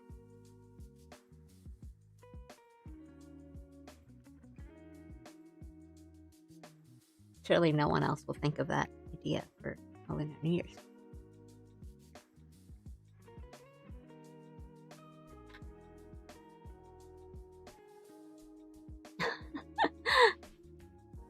Looked up a thing to find something I remember from a soap opera, so instead it gave me this. Days of Our Lives episode in 1995 where Lena Evans was possessed by the devil.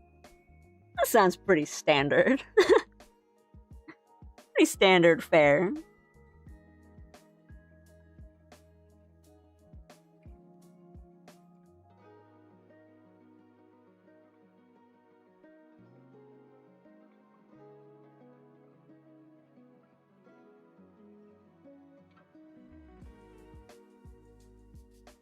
Zane is a reoccurring character.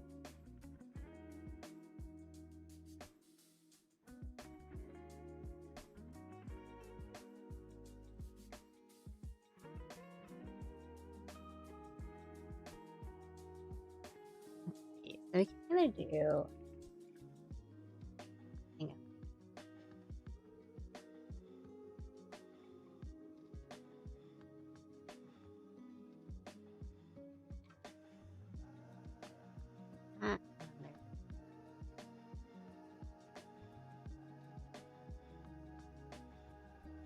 This is open. It's like the sleeves goes down a bit.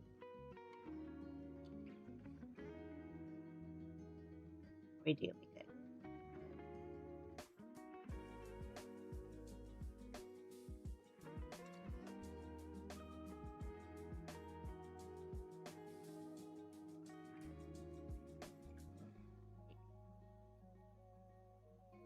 Sleeves or something. Cute.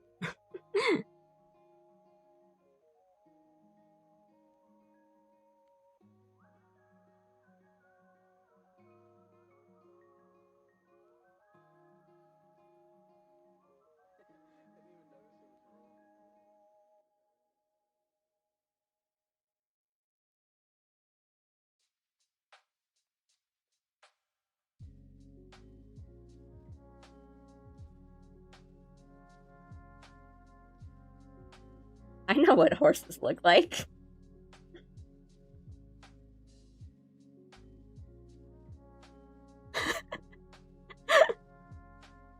Do you know what horses look like?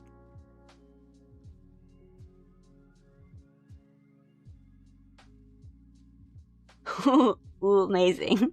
Amazing.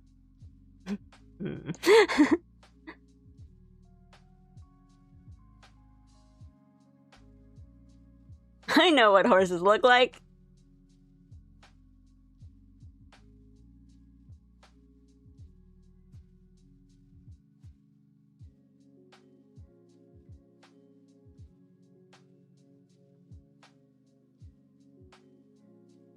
I might do just like a bunch of accessories, but I don't have the brain power to do them right now.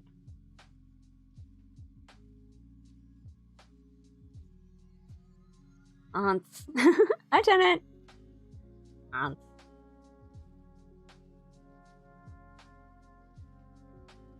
I like aunts because it's like a funny way to spell horse, but because like it's hard to not say it without honking.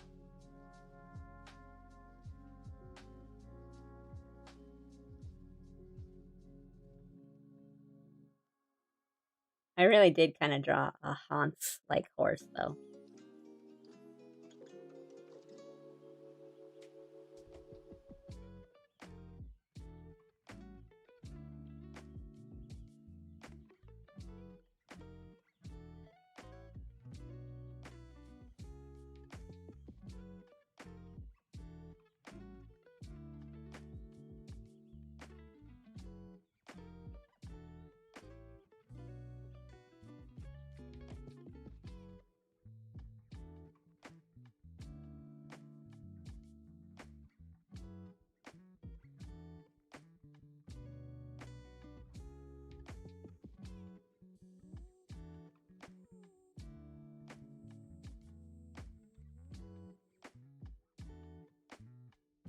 doesn't have to be that. Okay.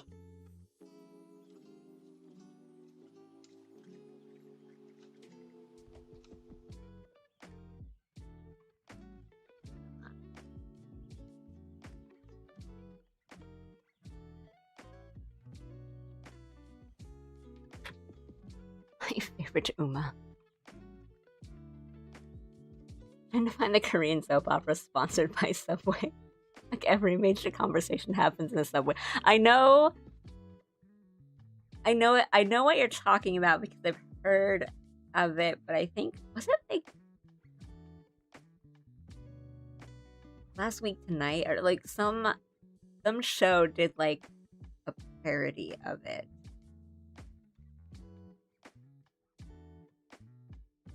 It was some like American show that did a version of it because they were using it to talk about some really important issue. Or I don't know, I could be mixing up two different things, but I know what you're talking about.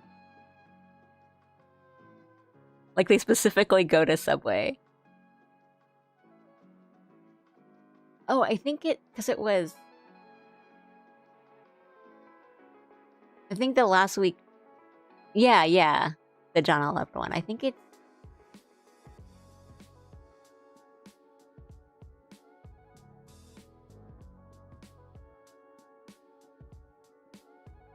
I think it was a segment on like product placement or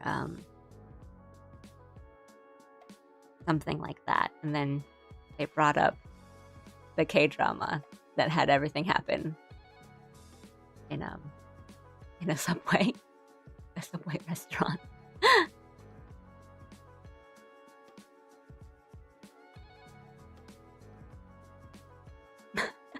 I think there like is a scene where they meet up at Subway, and it was like, what are you doing here at Subway? And she's like, you told me that I would like this sandwich at Subway, and like specifically names like the thing you can order. We're making use of that Discord channel.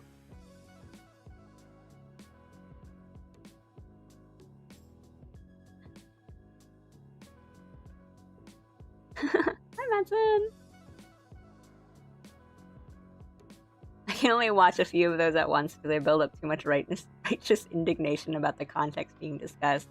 Do you think they tend to be harder subjects to tackle, and then it always makes you feel really bad by the end? I do appreciate that he tends to end his segments of like, it's not hopeless, there are things we can do, but it's always like, I feel really bad still. Hi, Demo. Hi, guys.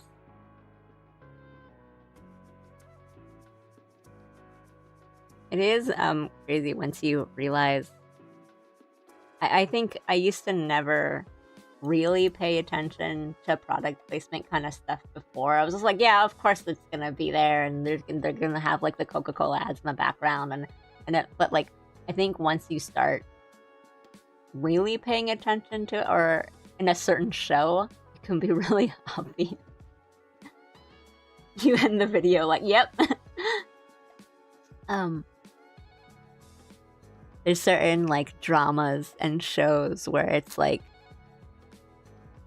you know, the character will come over with some beers, and then he has 2 beer cans in his hands for his friends, and they're both specifically turned so that his like the label out, the facing the camera, and his hands are not covering the label at all. But then, like in another scene, they'll be drinking another thing, but then the can is like specifically turned inward, so you only see like the nutrition facts and like the label in the back, and they're holding it so you can't see the label.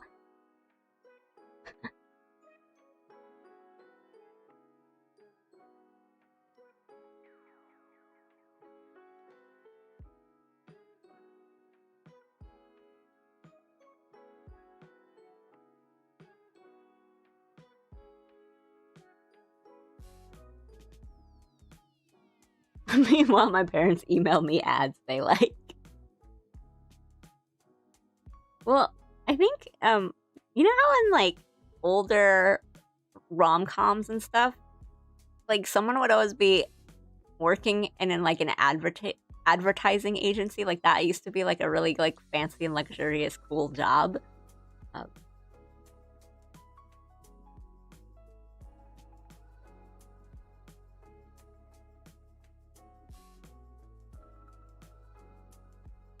don't know. I'm like okay with like ads. Ads can be fun and effective, but it's hard to make them not feel not good, I guess.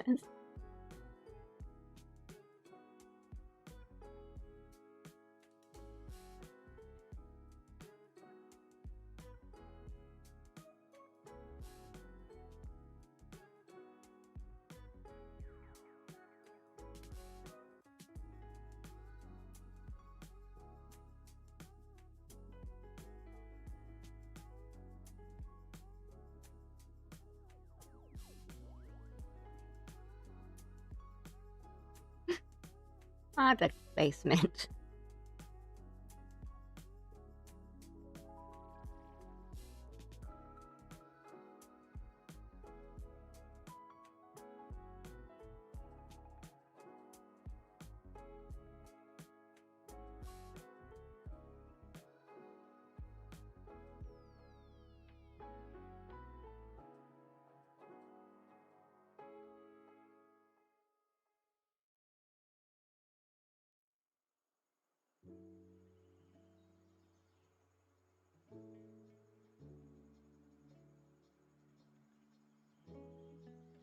I'll still support bad ads made by humans over AI slot.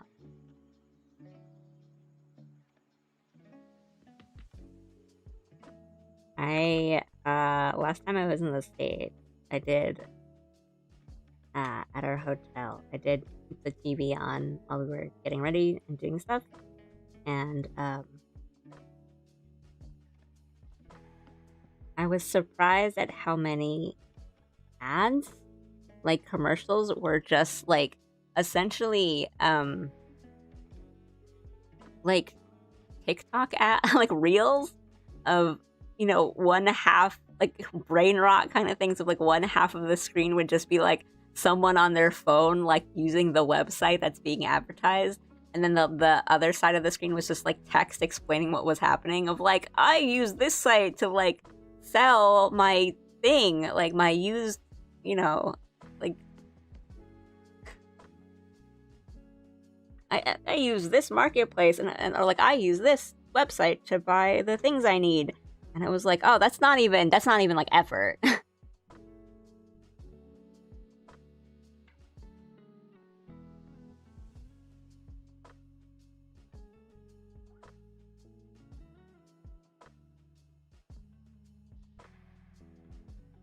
Like if you're gonna go make a commercial, you might as well put some effort into it, like those like those ones where you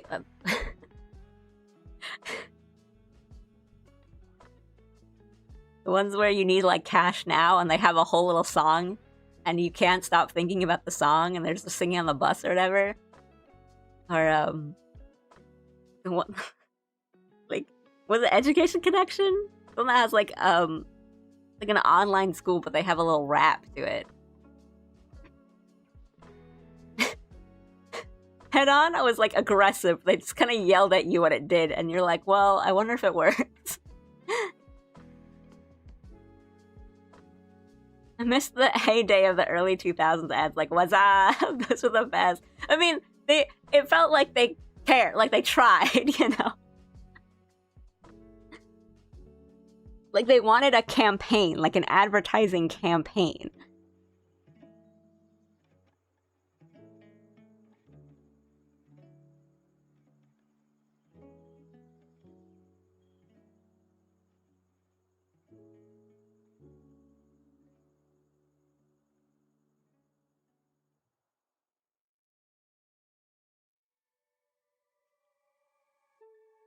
They want to get me to go to their restaurant and buy their food, but they don't even have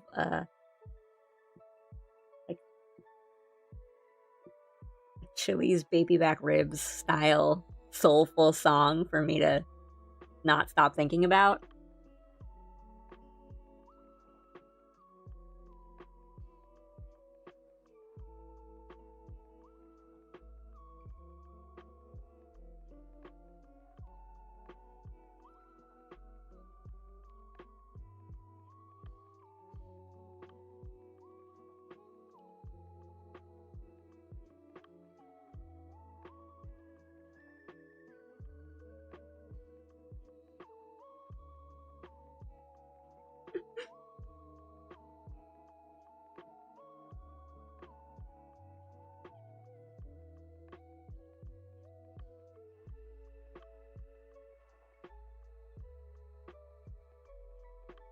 Ah, chills.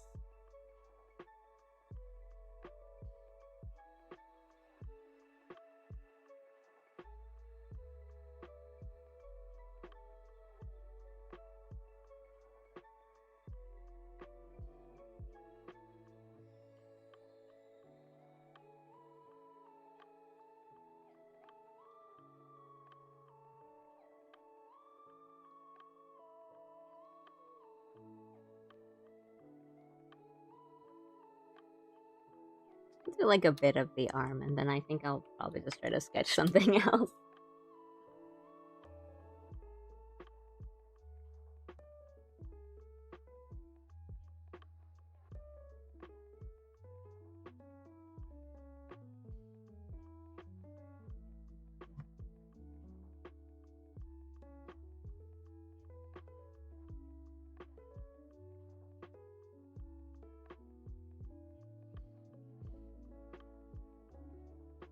Insane line.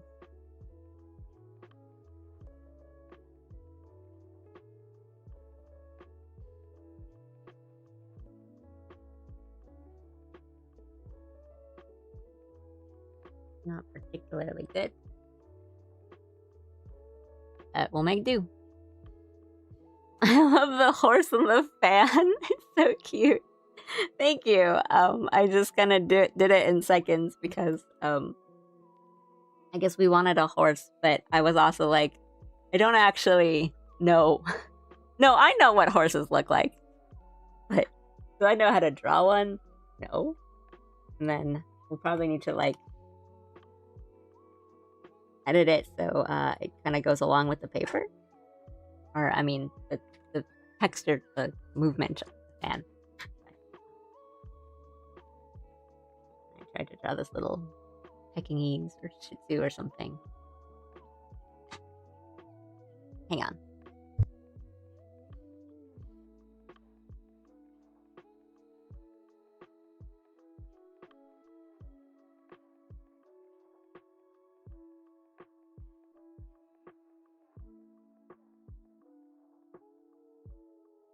It is very Hans.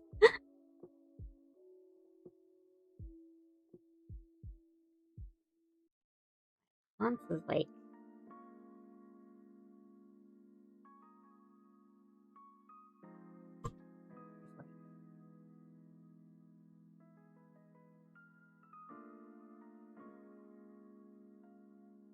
I remember one of the Hans drawings is like a very pointy, like triangular Hans.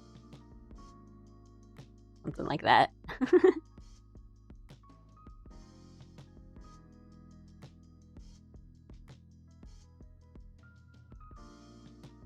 Giving Clive as the name.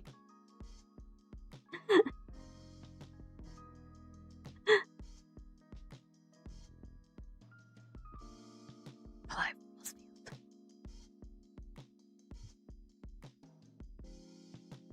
It is. Clive is like a funny name, but I think like in the context of Final Fantasy, it's like, yeah, that's fine. I think it's fine.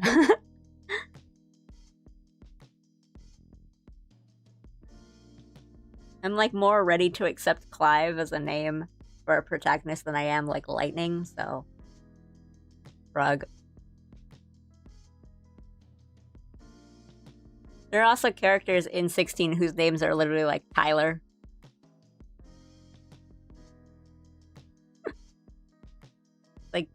Five's friends, Adolphus and Tyler.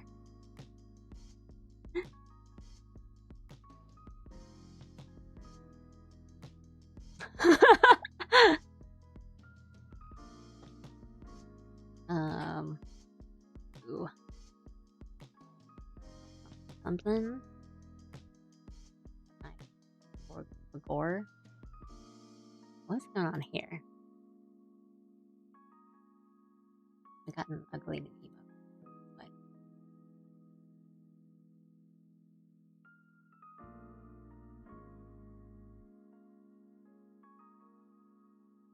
Yeah. Here.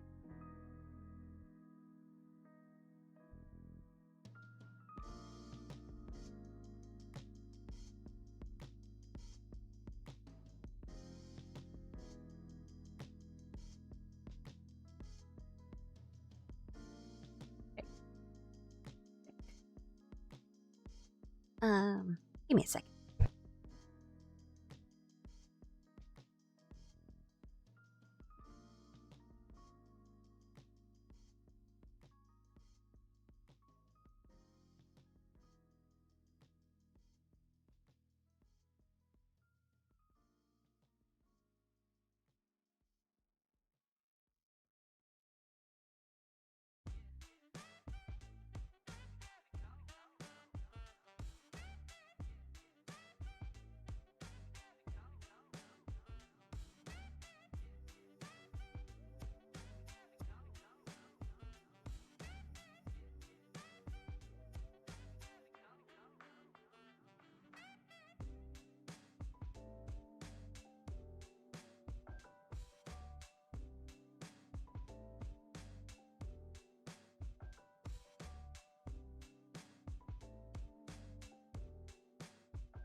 Okay, sorry. Just need to check something.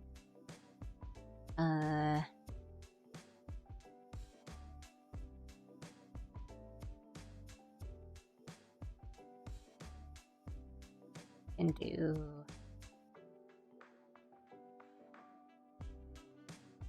The problem is I don't know what I want to catch.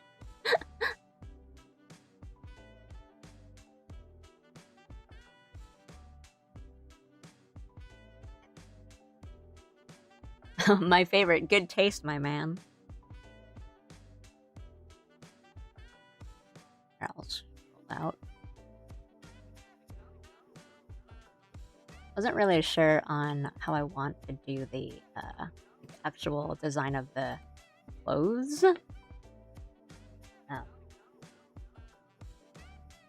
Because I was saying we can do a couple things.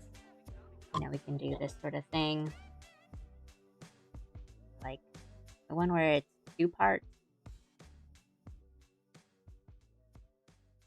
Like it has the big window. And then these could be like sleeves or something.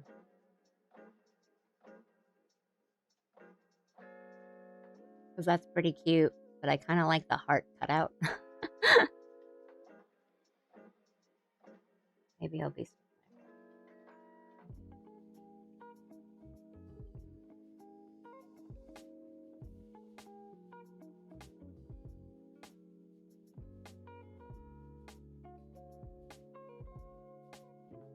Then maybe like sheer kind of sleeve additions, and then there'll be a bunch of like accessories, maybe around.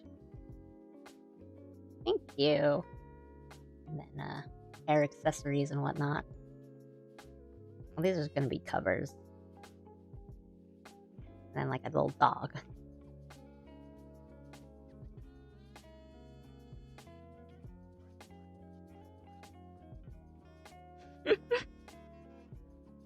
Taunts.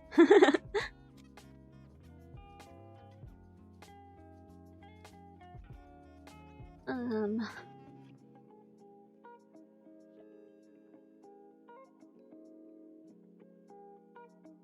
gonna wee bit of downtime while I check some other things.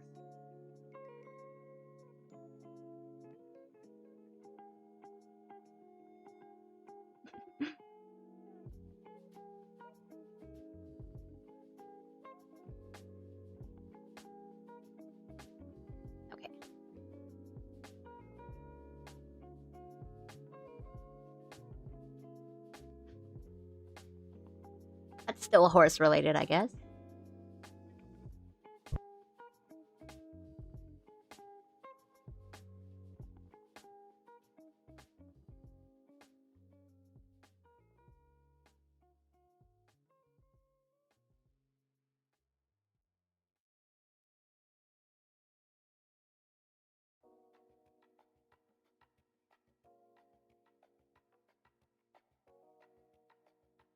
Oops, I'm sorry, I keep forgetting to unmute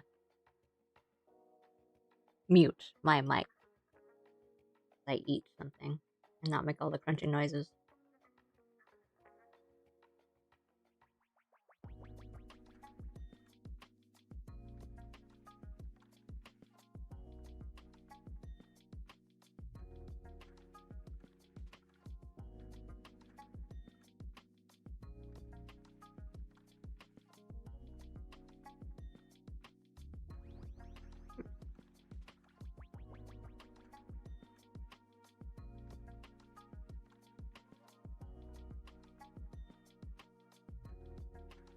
Yeah, I know how to draw hands. What, you don't know how to draw hands?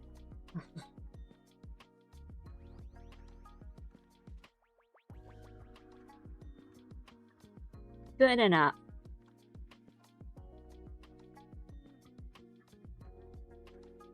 I don't want to draw this hand though.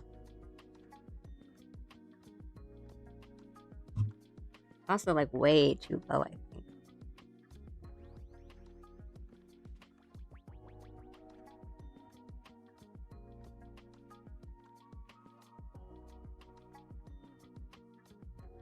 Holding out on crunchy noises.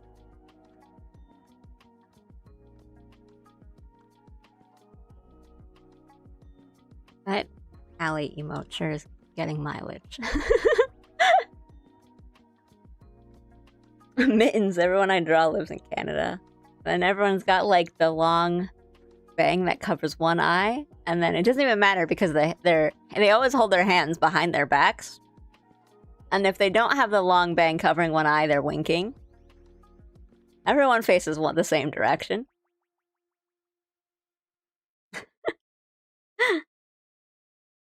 Like, we all gotta start somewhere. If that ain't just like the thing you do when you start learning how to draw, I guess like anime.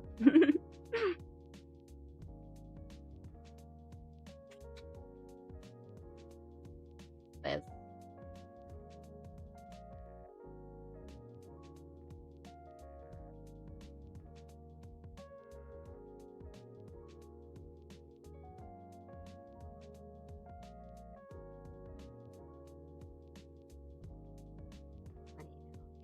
You like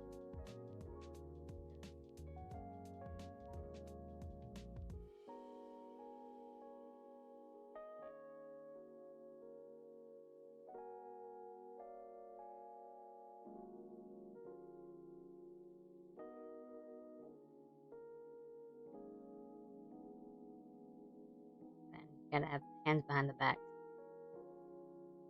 And so everyone starts. Boxes are really popular. I get you, but I won't say the answer if it's the test. I felt that chapter / episode like so deeply in my soul.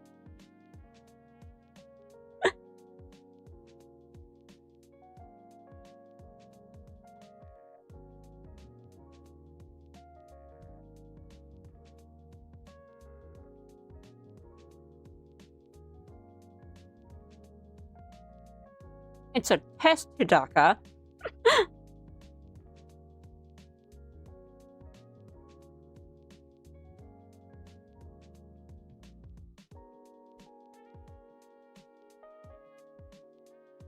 My favorite trope is the main character sits in the back right corner of the classroom so we don't have to draw the classmates.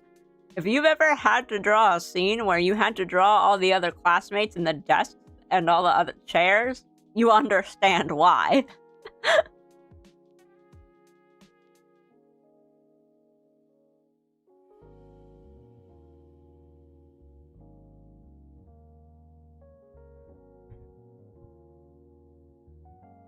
Okay.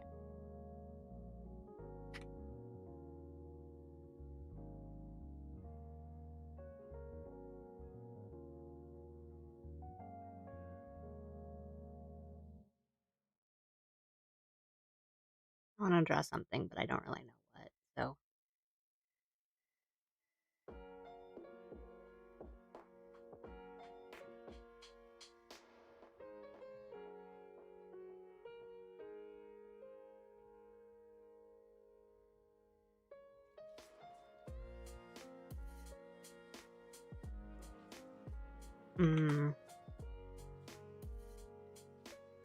Something cool.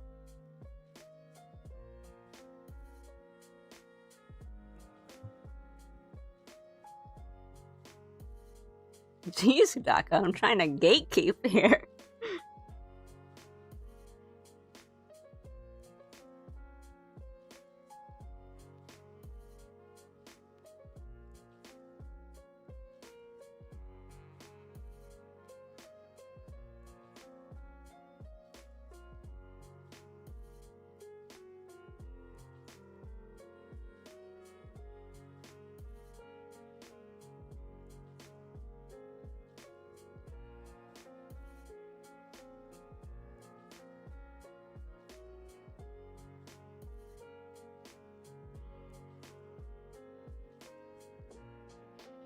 Really don't have the faculties right now to come up with something good.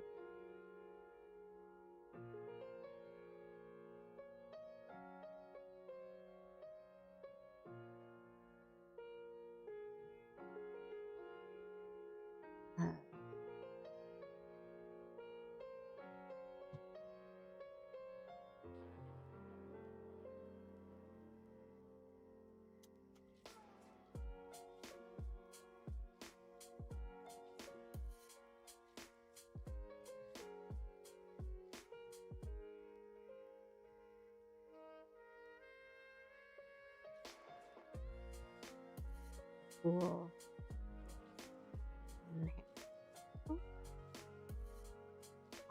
Eh. Eh.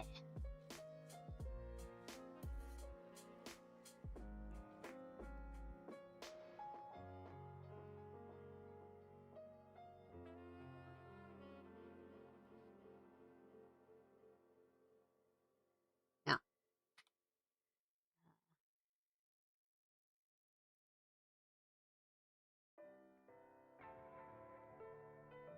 And I think today was just not the right.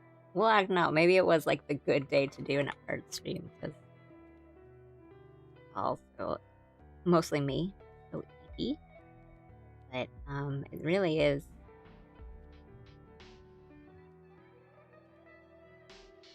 My mind is so empty right now that maybe playing a game would have been better because then I could have just played the game and not had to think.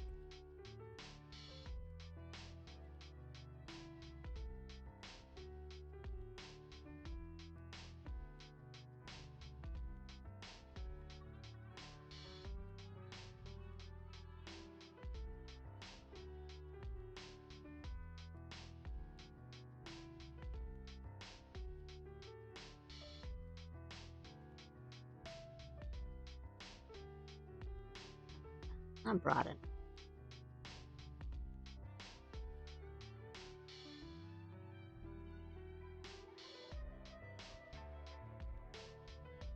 Of general of stuff, important facial features, and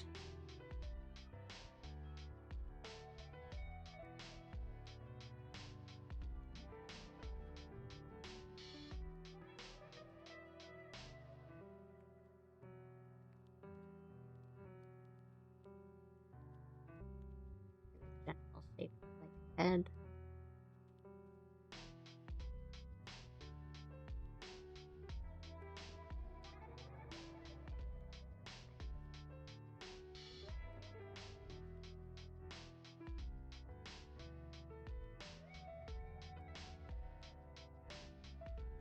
Okay, that goes back.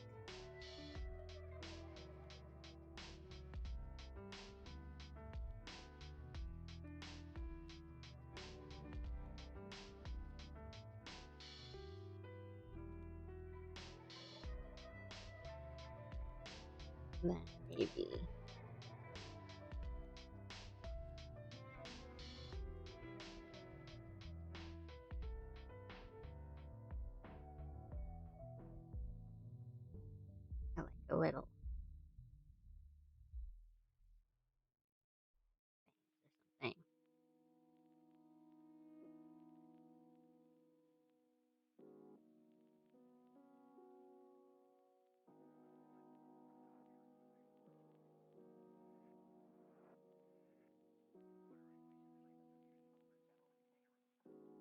There's really nothing, but what if I come up with cool character looks that I can bank for later?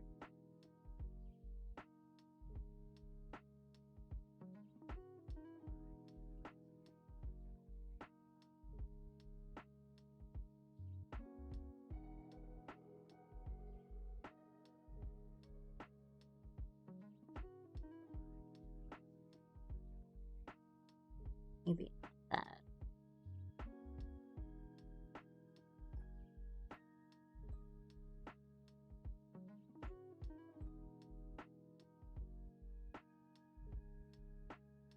I never can't get people that are like, I have like 70 OC. Like I can't make 2.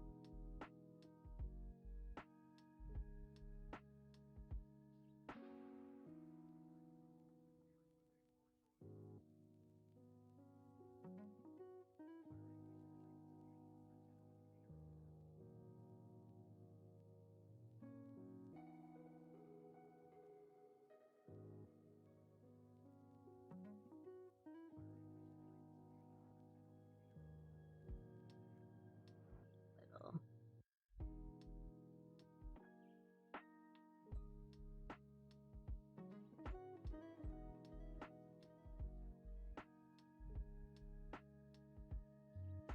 I mean, that was like 1,000 times better.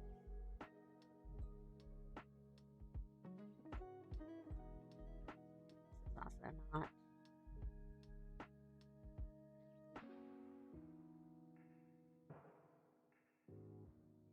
Maybe not back.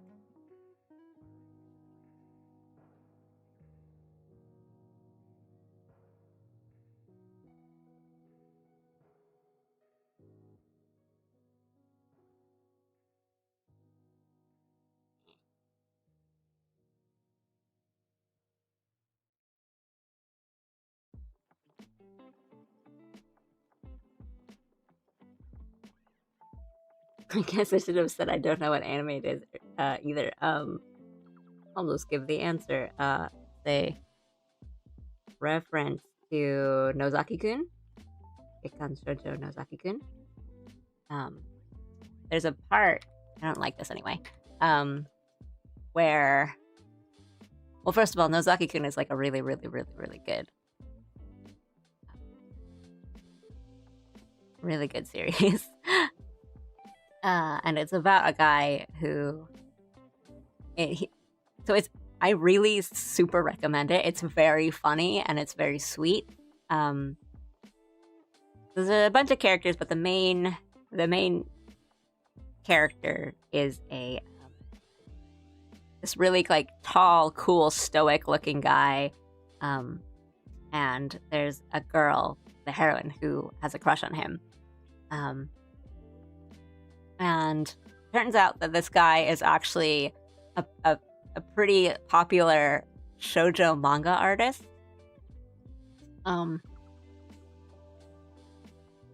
And she kind of gets roped into helping him work on his manga. And so there's like some cute, fun rom-com little comedy, more on the comedy bits to it, but there's one part that I really, really like where they do talk about a lot of art things and drawing, and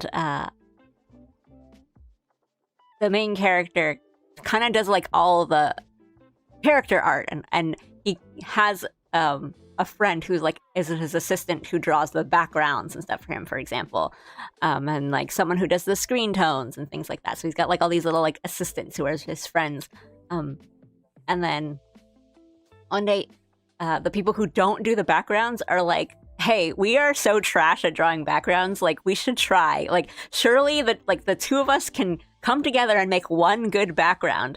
And they make all these mistakes that is very super relatable to artists that are just like, they keep drawing the characters on like the wrong planes of perspective, and you know, they draw them at the wrong heights, so they're like, oh .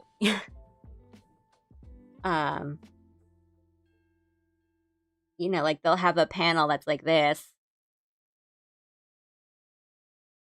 and they'll have the girl talking to the guy like this, but actually their height difference and as like actual characters is more like this. So they're like, oh no, like what do we do? Like we messed up the height difference. And then their answer is like, oh, let's just have her stand on a box. And so their entire like manga chapter for that week or like that month ends up being like, boxes are really popular at our school, and they just keep like carrying around boxes and standing on boxes to explain like the weird height difference and like the shift in perspective of like, you know, there's somebody in the foreground here and there's somebody all the way in the background here, but then the height doesn't match up, and it's like, oh, let's just have her stand on a box. And just like little jokes where they try to draw a background and it ends up being like, you know, this, like a tree and the sun, which is just the most, this too is world building, just like the most relatable kind of stuff. And yeah, I can't recommend it enough. It's really funny, and it's like really funny. It's very cute. There's some fun like rom-com bits and like very relatable things. Not even, you don't even have to be an artist to like be like, oh my god, that's so true. I don't want to like give away all the best bits if you haven't seen it yet, but there's some really good bits. Some of my favorite ones are when it's like Nozaki and his guy friends and they're like researching stuff for their shoujo manga, and they're like, well, we gotta understand, like we should play this or we should do this thing and like understand like the perspective. And so they do things like they start playing like otome dating games and things like that. And they have these really fun like bro moments. It's really, I super recommend it. And it's one of those where it's like there's different couples too. So like there's the main two where it's Nozaki and Chiyo, and they're both like the artists. And then yeah, I won't give away too much. But it's fun, it's cute. It is the thing where it's one of those series where we're like, oh god, when is season 2? Will we ever get season 2? Probably never.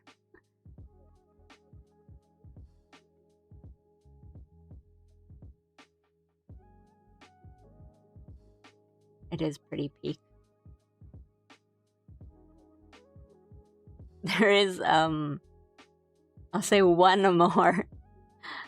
There is a bit that I always quote, just when I haven't drawn for a while or something like that, where there's a scene where like Nozaki gets sick, and his friends come over to kind of like help him finish his chapter, and he's like, don't worry, I can do it, I can finish the drawings. And his friends are like, dude, you are like delirious with fever, you cannot draw right now. He's like, don't worry, my body will remember, like my hands have the muscle memory to do the drawing. And then he draws like this, like it's like so off and it's like scribbled.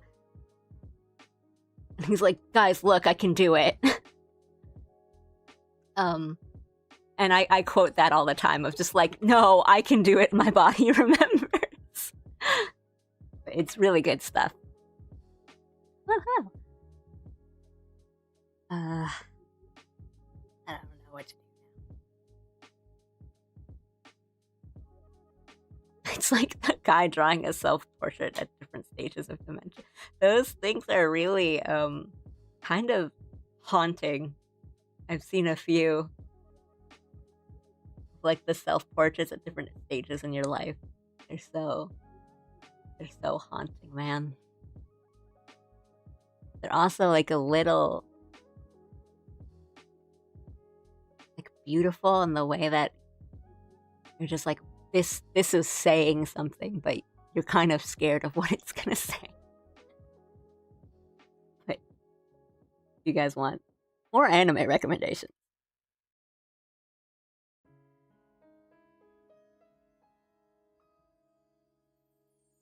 okay, you want something.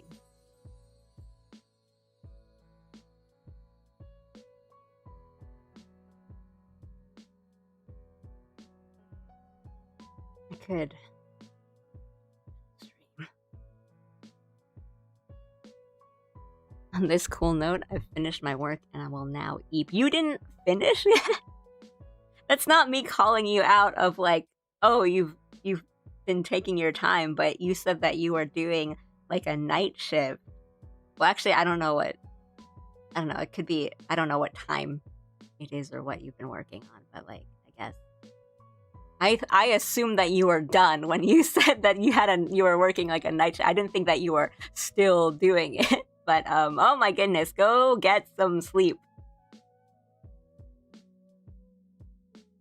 I don't know when night is.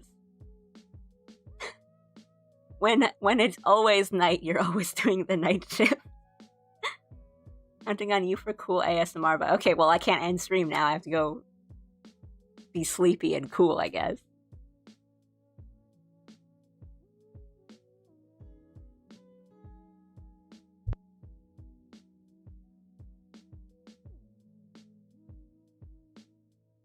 Okay, I'll find something to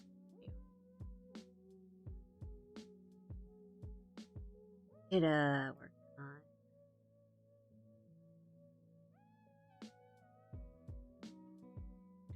I've been doing a lot of like thumbnail and stream asset kind of stuff on stream. I kind of want to not do the finishing parts on stream so that I can do them without eyes watching and upload them when they're done.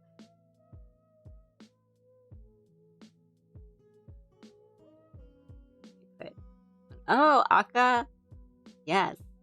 Oh, thank you. Sorry, I would be doing, I think, a better job, but I'm so sleepy today, and I decided to do an art stream and just like did not have the creative juices today to do that art stream. So it's been real slow going, and then kind of wanted to be like, oh, I want to sketch today, and I just don't have like the idea or the drive to do so. Thank you. But yeah, I have watched a good amount of Aga 13, but I don't think I ended up watching like the last couple of episodes. I think I was like busy around that time, but I remember what I have watched I really, really liked. I mean, it's what's her name? Ono Natsume? I should. It's so stylish. The opening is great. I love jazzy openings. But I know because like the mangaka, it's a woman, right? It's a very, very stylistic, like a very unique, art style. And I think the anime, like character designs in the anime, changed them a bit in the way that it's not like super reflective of like her very prolific art style. But I remember like just really liking what I have seen of it. Yeah. We did. I did some horses.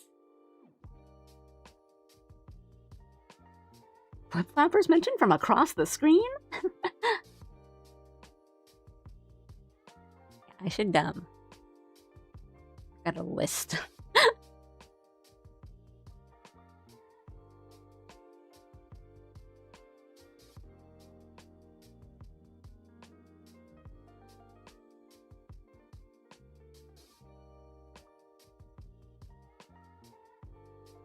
I do think I'll probably work faster on stream, but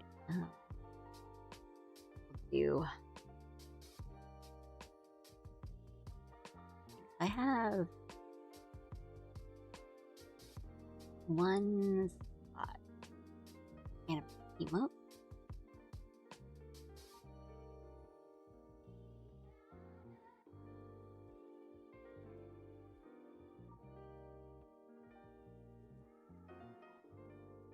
Okay. Let's get something. If it ends up being in another alley, so be it. I'll zoom in on 150.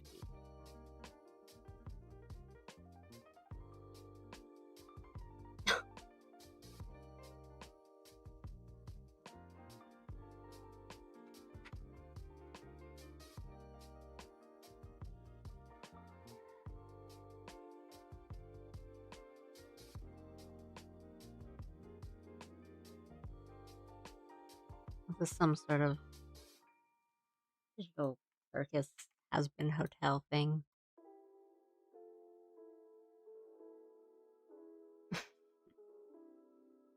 Going in to say, please only stream as long as you have the energy and desire to. There's always spot. Go on.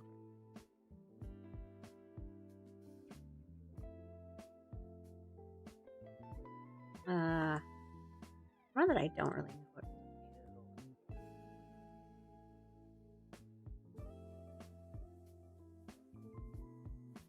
I kind of have like sketches for a lot of the stuff that I need to do for later on, like important artwork that I want to do off stream. So like for stream, have nothing.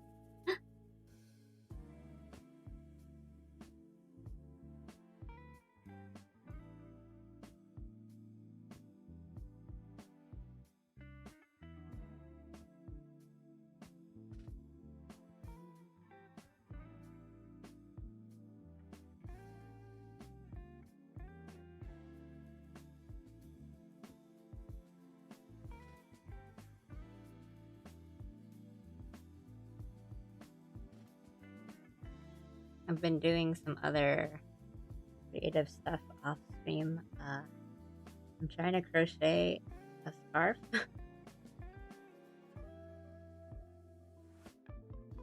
It's mostly done. It's nice and big and warm. It might be a little heavy, but I'm not worried about it keeping me warm. It's quite fluffy and warm. But like, just like drawing, my issue is I can't tell when it's done, as in, I'm like, oh, well, I could make it a bit longer. I could make it a bit thicker. So I'm just like, maybe afraid isn't the right word. Like, I don't know if I'm done. Like, oh, if I finish it, then I won't be able to add more. And what if I want to be like thicker? Or if I want a longer scarf? It's like hard for me to tell whenever I'm done with a creative project, I guess.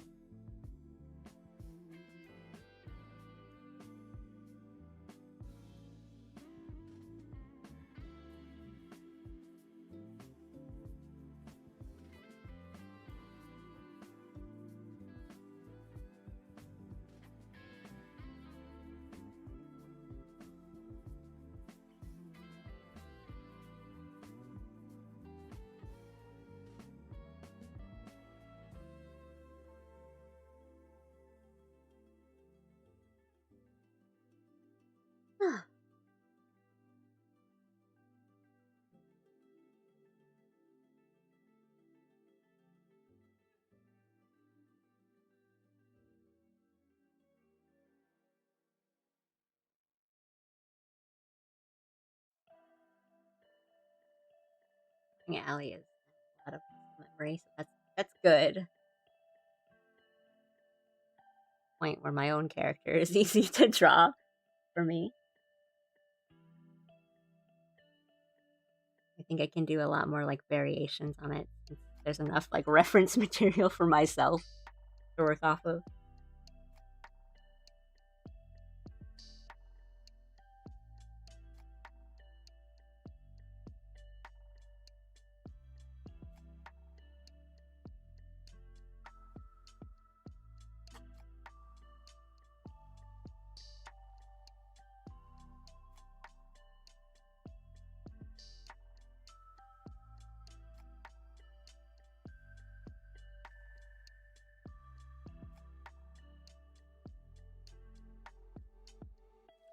Oh, cute.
Alright, we've sketched one thing.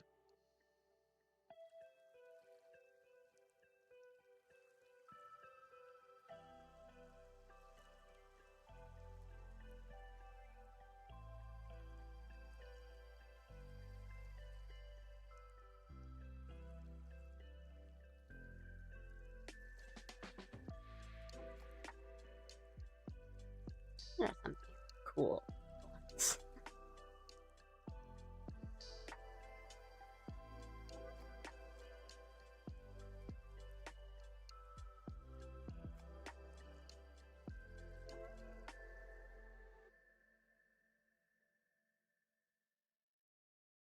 Come up with something, I guess.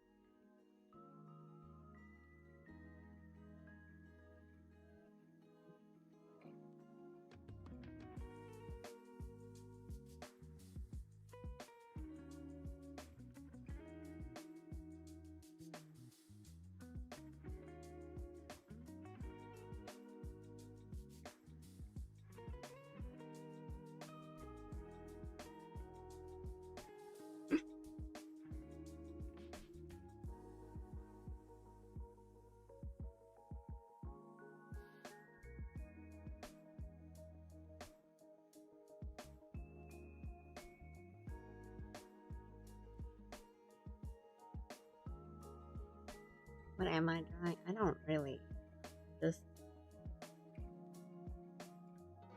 I'm just sketching for the sake of it, I guess.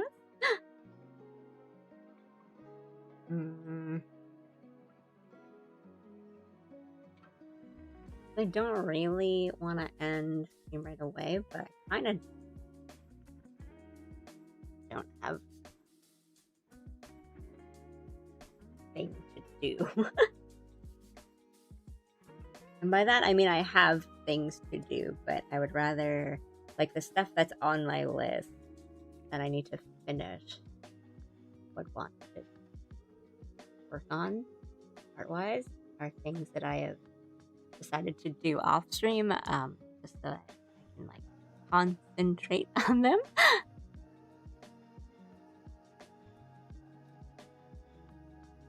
Mouse EPI. Fix that. Bring it down.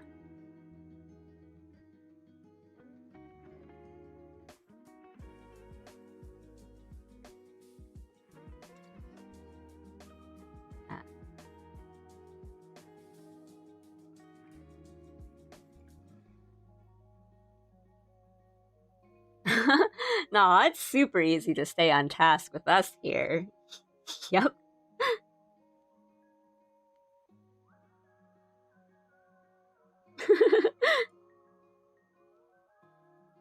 Yeah, I wonder why I want to work on stuff off stream. No reason, no reason.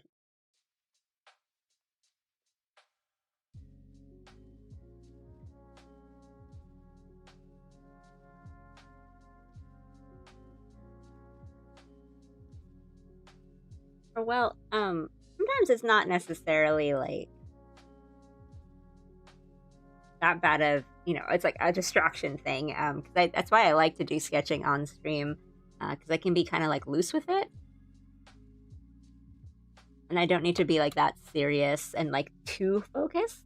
But when it comes to, like, line art and color, I do on stream sometimes, because line art I don't really have to use a lot of brain power to do. I'm just doing the lines. But on coloring and, like, the finishing steps, I think I tend to miss stuff if I don't get to, like, really focus on it, and or I get to, like, step away and just kind of come back to it and look at it later.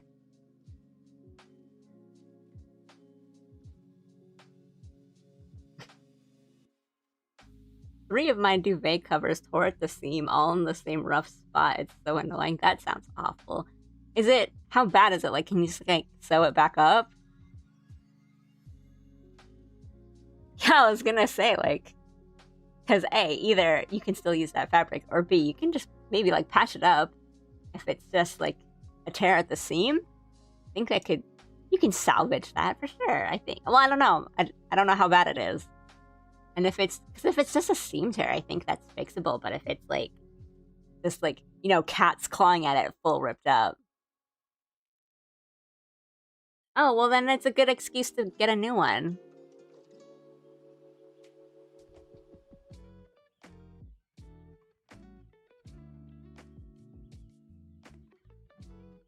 We are tasked to never forget the old days of Saturday morning cartoons and the like.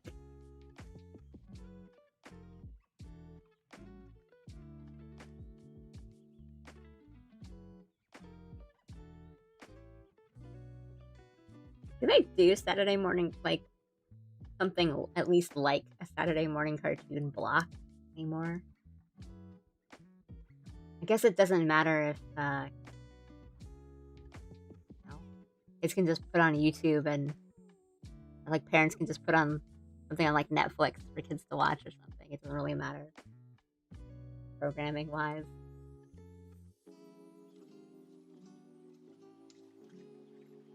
Yeah, I imagine Scream just killed it.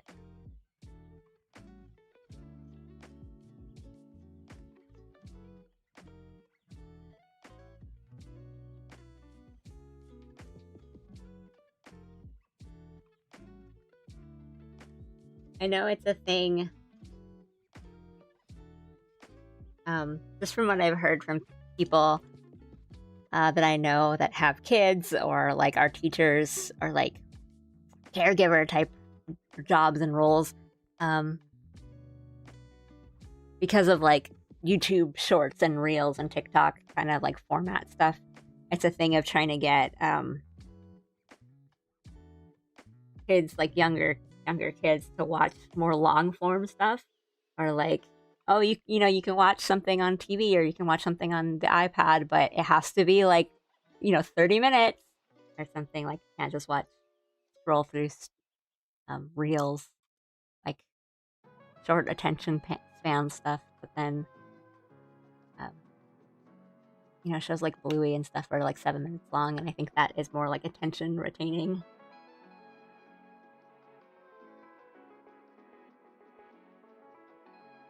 I don't know.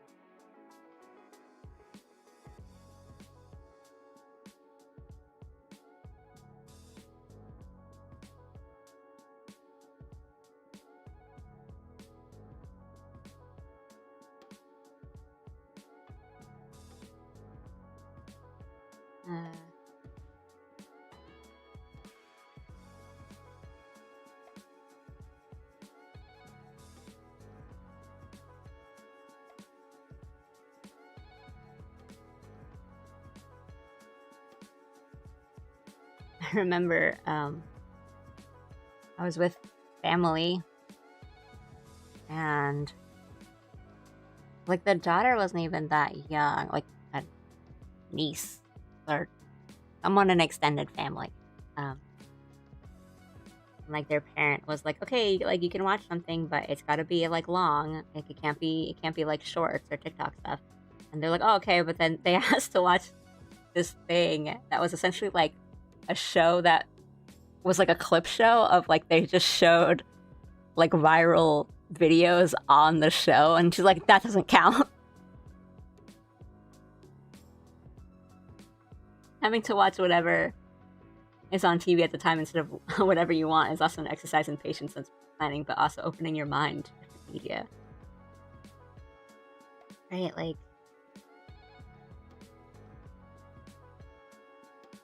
I mean, nowadays I kind of only do that like on vacation or something, but just kind of turning the TV on and just seeing what it lands on. But I mean, I was also surprised, like when I was in Seattle a few months ago. I mean, I was just talking about this. We put on the TV like when we were getting ready for the day. We just had like the TV on for noise. And I was like flipping through the channels to put something on, and there's like channels on TV that still like put on full movies. I think I watched like Men in Black 2 and like Multiverse of Madness and like the Avengers. Like, it's not like there's nothing a lot. They're like, you just put stuff on. Opening my mind to Sailor Moon when I was 8. First thing on Cartoon Network when I got home from school. I remember Sailor Moon ass early in the morning.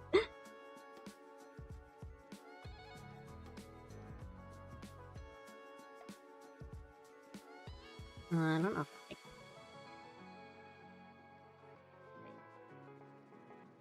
Kinda cool hairstyle.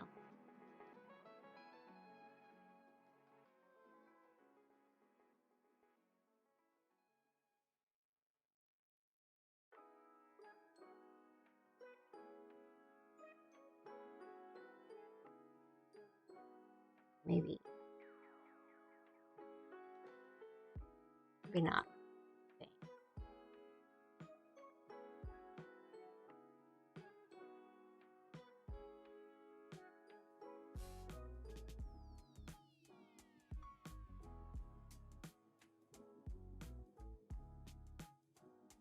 Picking up the hair is more important. I want to dress.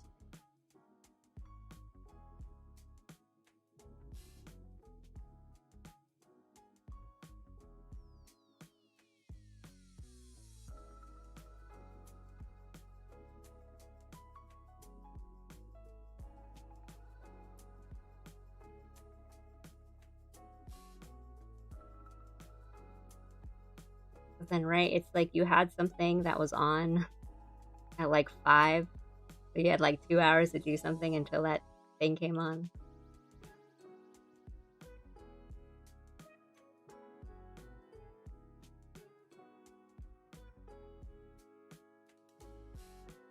And then you'd watch your cartoons and your anime, and then the next thing would be like Smallville, and you're like, well, I guess I'm watching this now.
Make line.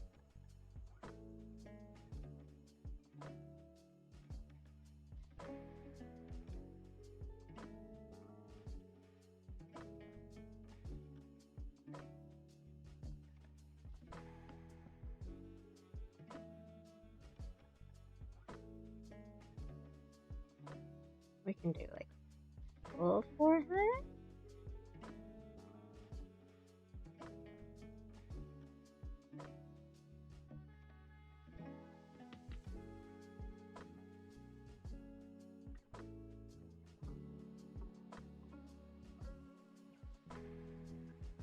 Where?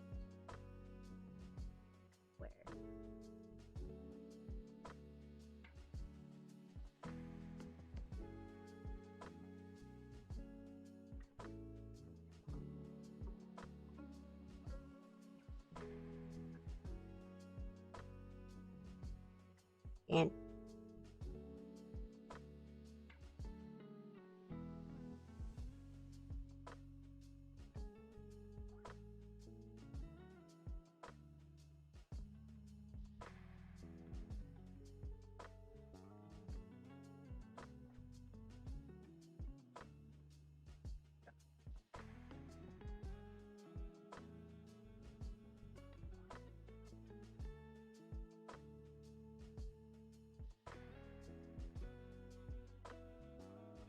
my dad really liked Smallville. I I didn't really like watch it, but I know some things about it. I think it was one of the shows that like my husband watched a lot when he was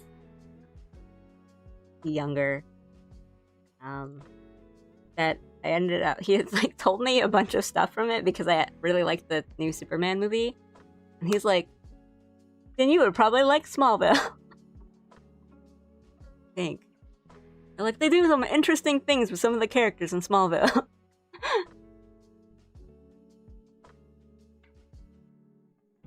Smallville, the one with kryptonite. I mean, not like the concept of kryptonite, but the song.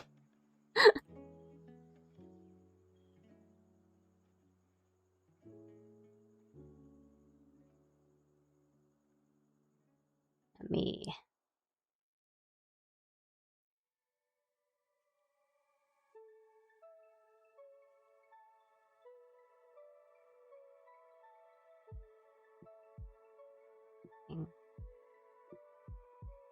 Okay. A little more.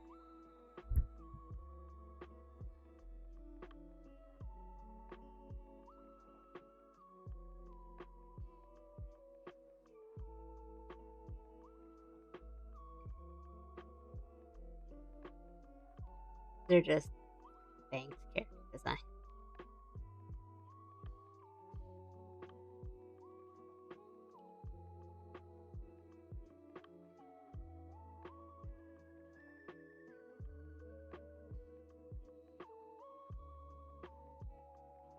We also got him to watch Avatar, so at least anime adjacent. My dad is a bit of like a sci-fi nerd. And he ended up really liking Avatar.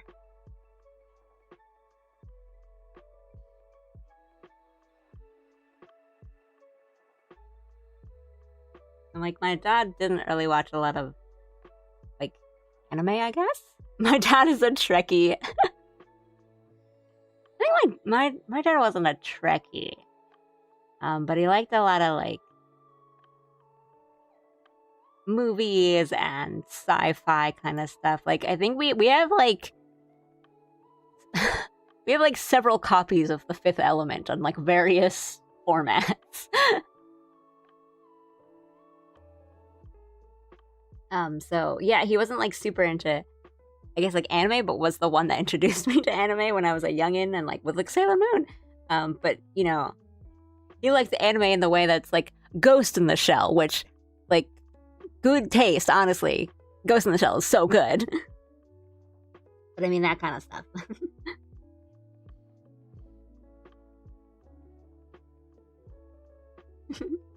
Hey Aru.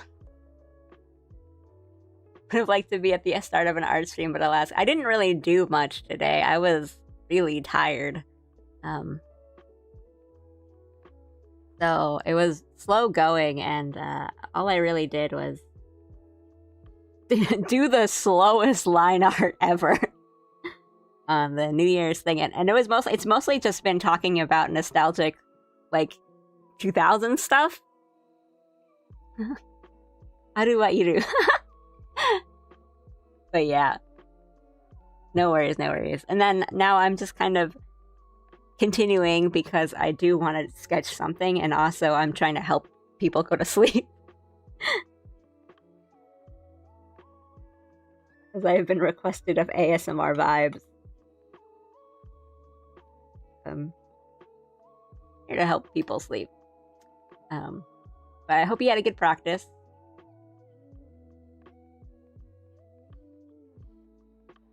My dad introduced me to Star Trek, Star Wars, and other sci-fi. When I got older, I found out he doesn't even like them. Like, what were you doing then? Right? Like, to be fair, I guess they're pretty, like, normal and popular things to enjoy. Like, you can enjoy, like, the Star Wars and Star Trek. You know, so you can enjoy Star Trek, you can enjoy Star Wars without being like a super into them and be like a huge nerd about it, but right, it's like, you did this to me.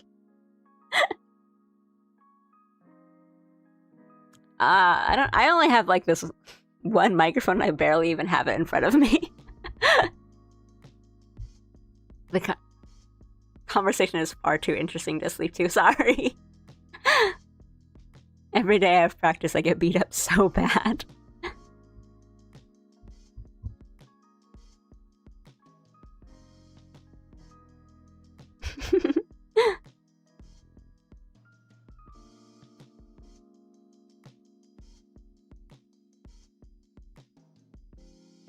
Again. And my phone was vibrating. Got a notification. I need to check. Then I got this nasty hit on my hip, so now that hurts. Oof. Sorry to hear that. Don't y'all have padding, or is that with padding? If I don't parry, I die.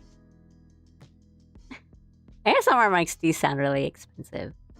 I have a good one, but it's pretty normal.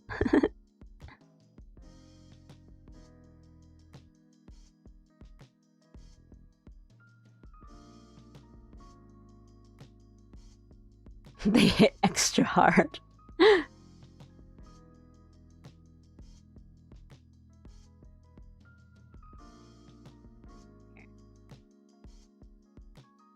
I'll put this alley on screen while I go check something.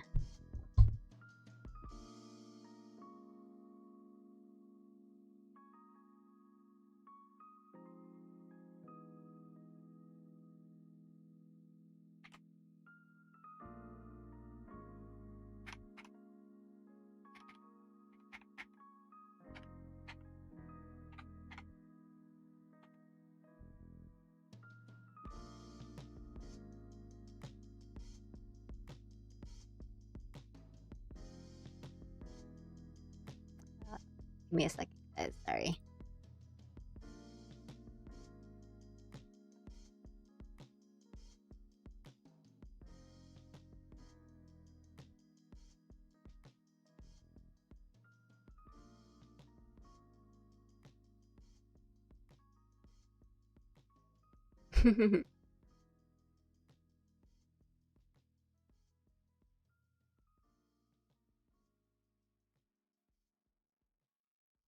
Okay.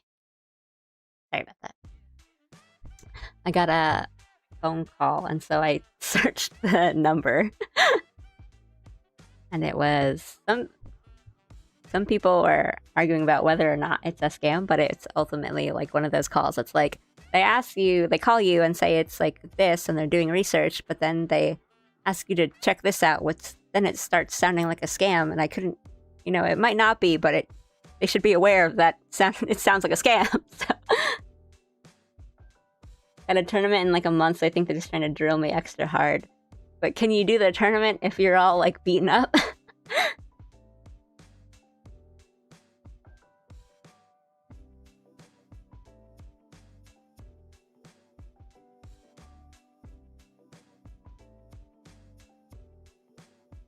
It's a gamble. If all else fails, you can get 2 cheaper mics and hook them up to either side. I think there is a setting.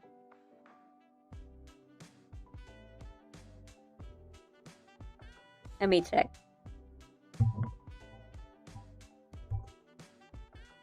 Is this? If I talk over here and then I talk over here, does that change for you? Like now I'm on this side, and now I'm on this side. My microphone has a couple settings. Yes.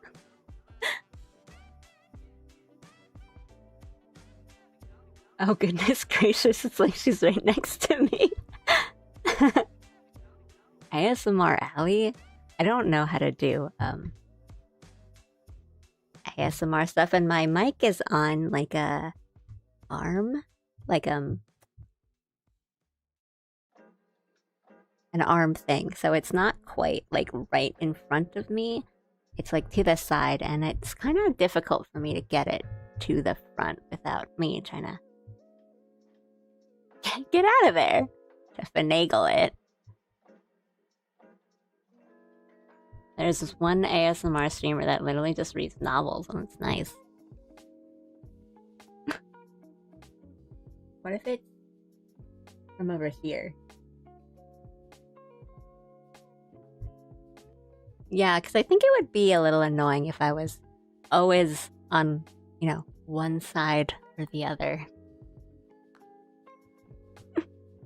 Okay, let me change it back so I'm not making like your right ear twitch or like get itchy or anything.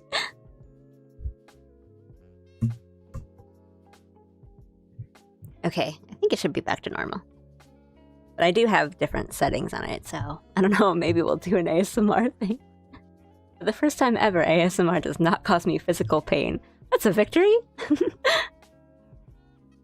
I don't know what I would do if I did ASMR, and I know it's a little harder than you think, because sometimes you think it's just like blowing into the microphone and just like tapping your fingers, but it's, right? It can be really bad.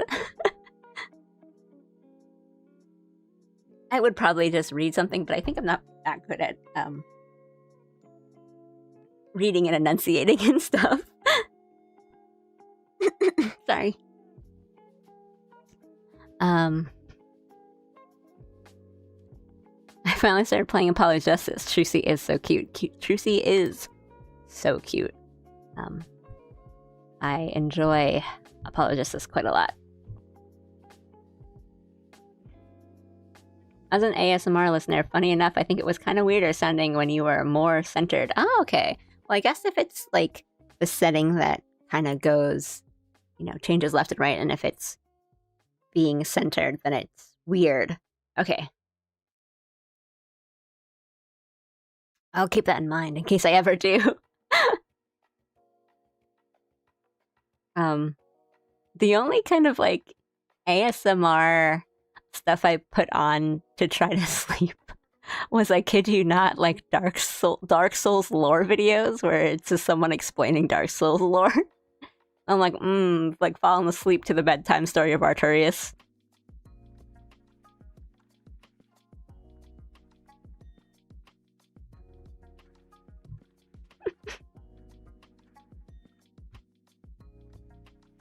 But that was also before I played the games myself. I was like, I wonder what all this is about. Good old Vachi video.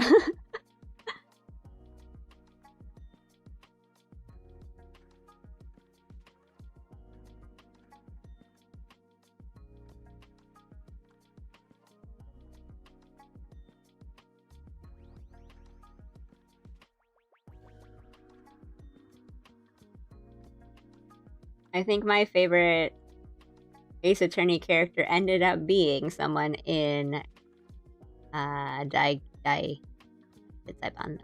Ace Attorney Chronicles. So when you get there,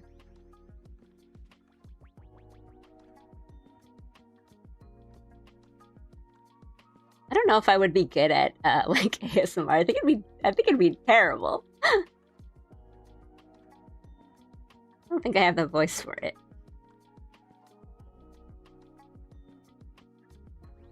Yeah, it is Herlock Sholmes. He is my favorite.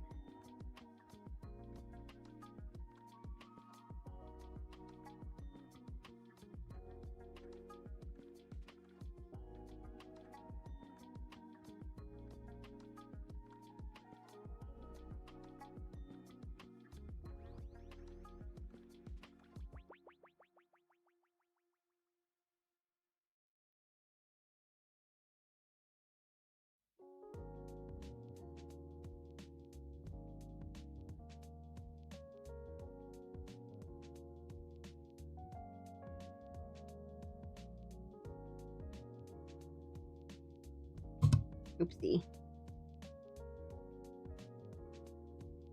I have no idea who that guy is, but he's been mentioned numerous times, so I kind of assumed he's what he sounds like.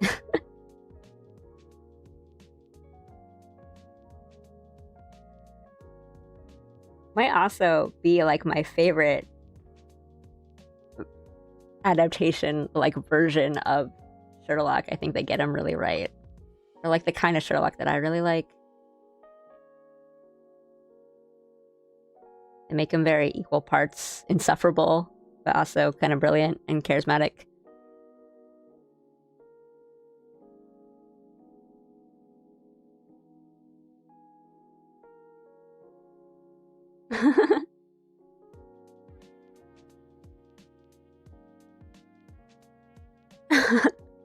People have different tastes. I think your voice could definitely get fans. There's some odd people possibly coming out of the woodwork might be a turn off. Your voice has like this low timbre that scratches the good part of my brain. I like it a lot. Thank you. That's nice to hear.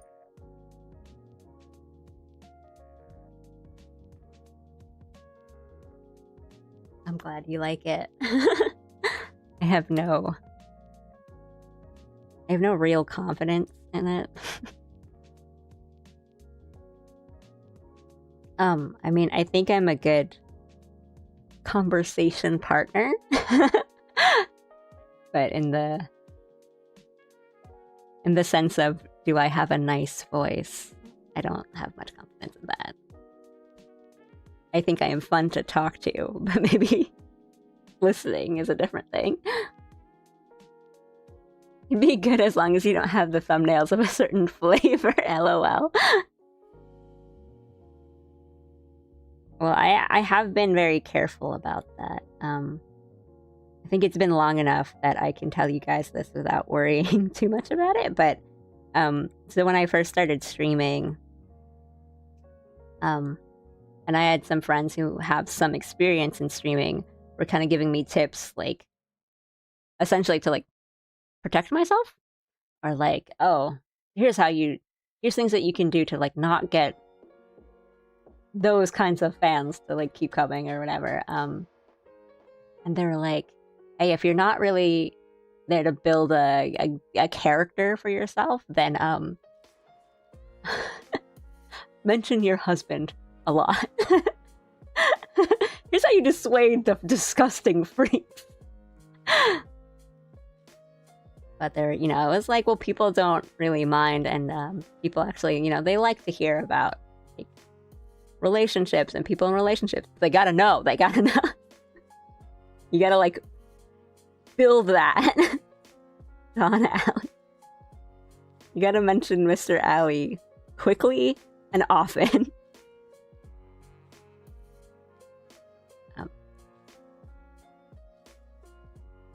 Get Alley off the stream. We want John Alley.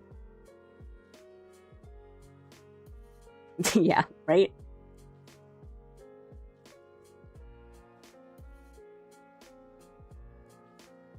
A little too pretty. Oh, hey, seafood.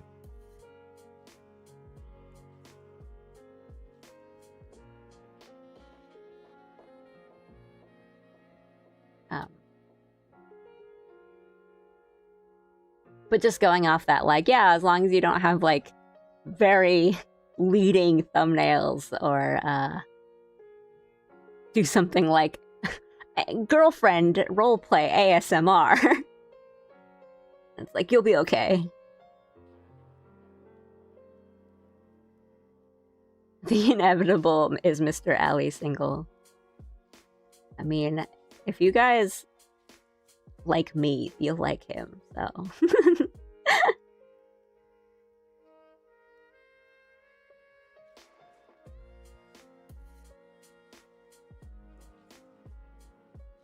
Sometimes I'll like bring stuff up and be like, oh yeah, and in chat we talked about like like today's chat and like today's conversation he'd be really into. Like, yeah, today we talked about like things from the 2000s we remember, because we do quote like the Toonami bumpers to each other all the time. Like, if anyone just says the verb running, we say like, what, are you just gonna keep running away to each other all the time? Husband equals good. Yeah.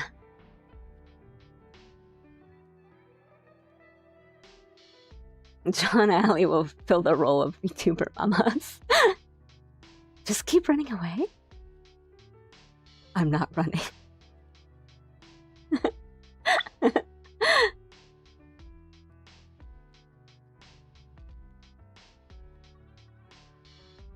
all these like vocal stims.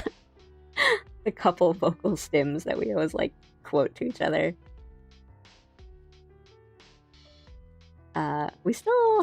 We have definitely been cooking up some ideas for like the Valentine's stream where you guys will get to meet him. But nothing really. I don't know. We've got like a bunch of ideas, and it's hard to settle on one. But I might call upon the Discord for that and or birthday stream ideas, because I don't have any ideas for my birthday stream, which is really not good.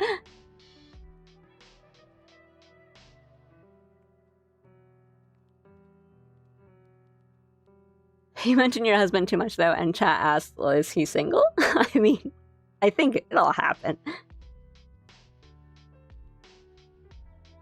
Actively encouraging streamer to get a partner because they're an absolute mess and need help. Yeah, okay, so I will... This made it sound like I was leading into something. But, I mean, you guys know that I'm an Idol fan. And it's like, funny because, it's just that sort of thing of, when you have a really big fandom, and like many fans, most people are very normal and like well adjusted, and it's always like the kind of the loud minority that's like, no, this my favorite streamer can't talk to men. I'm not an idol, I'm an idol otaku. When all else fails, that's who. And I think a really big pet peeve of mine when it comes to like VTuber and streamer culture is this is just gonna be me venting for a bit, because this has happened with my friends. It applies to so many fandoms that I basically don't join them, perhaps my social detriment. I feel you, like, but I'm also like older now, and as millennials, I think you guys understand that it's just kind of exhausting to participate in fandom in the same way that I used to when I was like, 10 years ago, etc. Or now I'm just like, I just like my things. I just want to talk about the things I like to a very select group of people, and that's it. But my big pet peeve, especially because I am a fan of idols and idol groups and stuff, is when I hear people who are into like VTubers and streamers being like, oh, like idol fan culture, that's so cringe, like, oh, I would never, and then they do the exact same thing for their like favorite VTuber, and it's like, you have to have some level of self-awareness, my guy. Because like, as someone who does like a lot of like VTubers and also idols, I don't get like too heated up about me. Hololive got me to understand that all my friends who were into Idolmaster and Love Live and stuff, but like, I don't, yeah, it doesn't like super rile me up that much, but for example, like, it's very idol adjacent, and like, I had a friend who, wasn't even like arguing with me. They're just like, oh, I don't think I could ever like really do like the idol like fan stuff. Like, that's just not me. And I'm like, yeah, I totally, I get it. Like, it's like a whole thing. Like fan, like oshikatsu is a whole thing, and that's not for everyone. And I like, we had like a very like civil discussion about it. But then I was like, wait, hang on, like, take a step back. Like, what do you mean by that? Because, and I was like, how many like memberships are you in? Because memberships are just fan clubs. Like, what are you talking about? And like, how much merch have you bought for like your favorite streamer, or your favorite VTuber? Like, what part of oshikatsu are you not doing?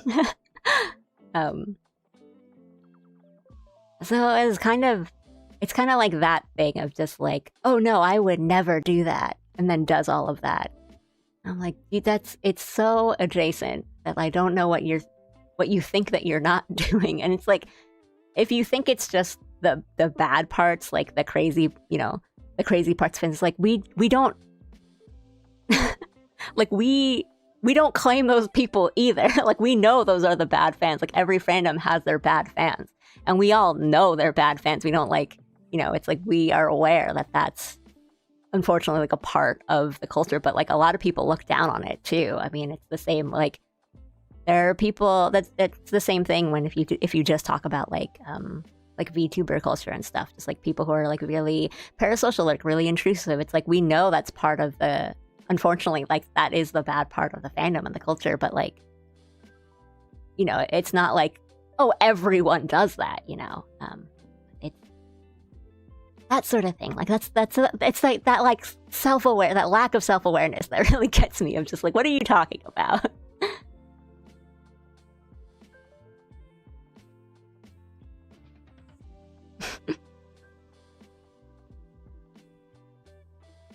And I think it gets kind of difficult as it goes on. Like to be fair, I think it tends to get difficult. Like the lines get a little blurry. As in, I want to. I don't want to like point fingers or anything, but right, like I think let's take us for example, right? Like we've the Discord now, and we're chatting and we're having a good time, but then like as the streamer and the audience, like, are we friends? Question mark. And that becomes difficult, especially if it's like a smaller audience and smaller like streamer and stuff like that. It gets difficult, and I get it. But there are lines that are really obvious when they get crossed, right?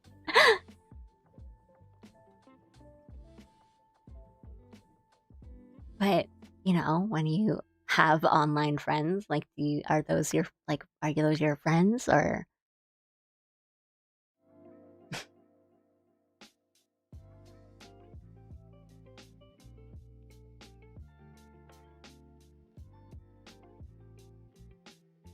so complete side tangent, the sketches on screen look like the sketches a mangaka would draw on the back of the volumes.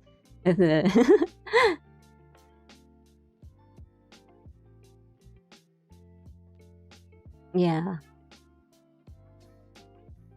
It's like me when I say I don't get why people bet on sports and then I play gacha game.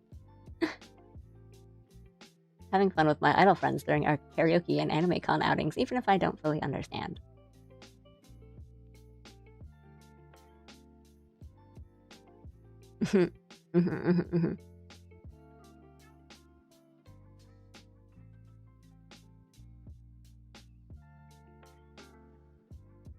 Alright, like, this person is my friend versus I like this streamer and that streamer talks to me sometimes.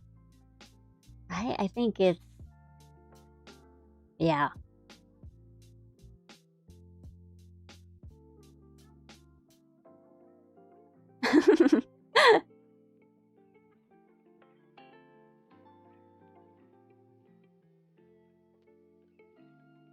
The lucrativeness of gachikoi behavior. But it's like... I mean... I'm not trying to make this sound like, oh, like I'm one of the good fans, but I think a lot of like the appeal of idol stuff and like idol adjacent things is like, I don't see it as like a romantic thing of like, oh, this is my ideal partner. It's just like, that's the kind of personality I like, or like I want to cheer on and support. And then I think like for me, a lot of that kind of appeal of like an idol, or whether an idol adjacent thing like a VTuber or streamer or whatever, is that like it's like a mutual support, and whether that support is like motivation through your day of like getting through the workday, or if it's like, hey, like I like to just have something on while I'm working on something. That is a lot of like the fun of it for me, of like, I'm really tired, but hey, I can get through this day if I know the idol I like did like a 12-hour practice day. I am very parasocial with streamers' pets.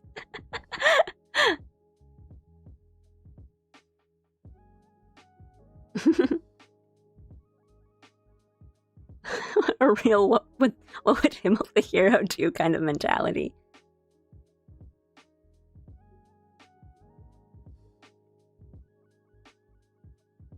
That's one of the things that I like.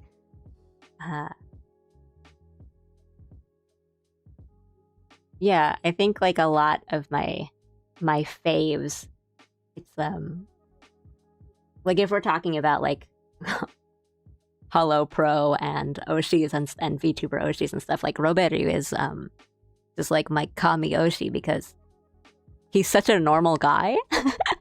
I think I really like him, and I think he's so successful because he's not really playing up a character. He's just genuinely like funny and an idiot, and just I know I'm listening to a 33-year-old man, and I like that. But a lot of that like personality that I like of just like this guy is so funny, but he also takes what he's doing so seriously. And there's actually like an idol I like that's the exact same, where it's he's very much like a jokester, but you can tell when he's joking to kind of like get the eyes off another person and like have him be the clown for a bit. And takes his job really seriously.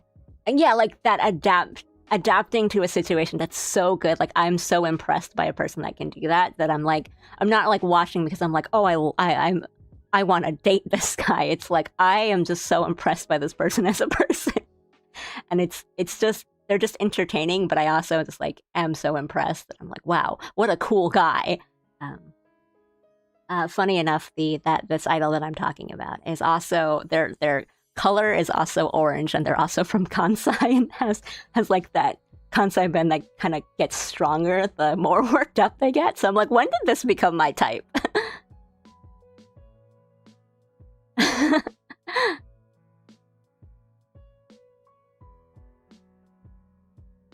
It's about how the idol inspires the viewer, but the viewers also save the idol. There's an idol I like who is these are all from the same group, by the way, who is actually a big anime, like 2D anime otaku, and he has a song that is written by the same guy that does the Nozaki opening, by the way. That is about like I really, really like the song because it's about being a fan, but also being the person who is like getting the fan. It's about being the Oshi and having an Oshi at the same time, and I'm like, wow, this is genius.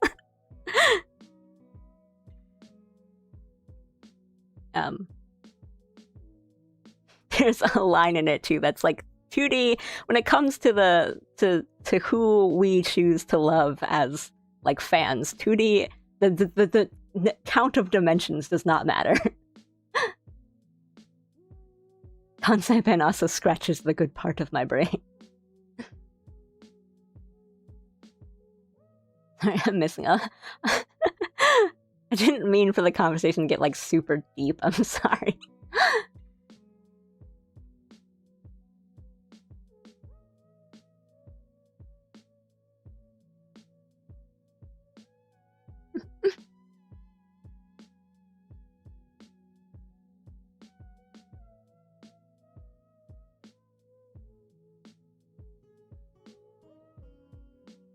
Robetter would go hard if he had a late night show.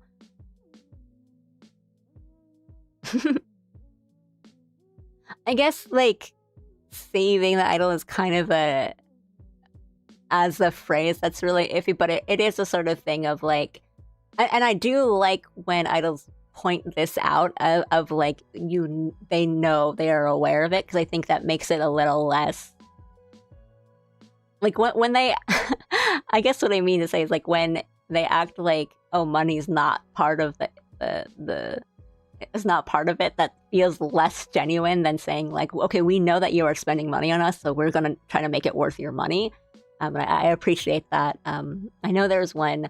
This was like years ago, but I didn't even really follow this idol that much. But he was talking about how like like as idols, like we are the brand and we are the product, and some people like were upset with that. They were like, oh, you shouldn't talk about yourself that way, like you're human. But it's like, no, I think it's good because he has the awareness that like as like a personality, like he is the product that he's selling, which I like. I think that's good, having good awareness. But yeah, the idols I like are very aware of like, you know, we are successful because you are out there like buying our things and spending our money so that we can use that money to do a bigger project that you like. And, you know, it's like, oh, the awareness that financial transactions are part of it. But yeah.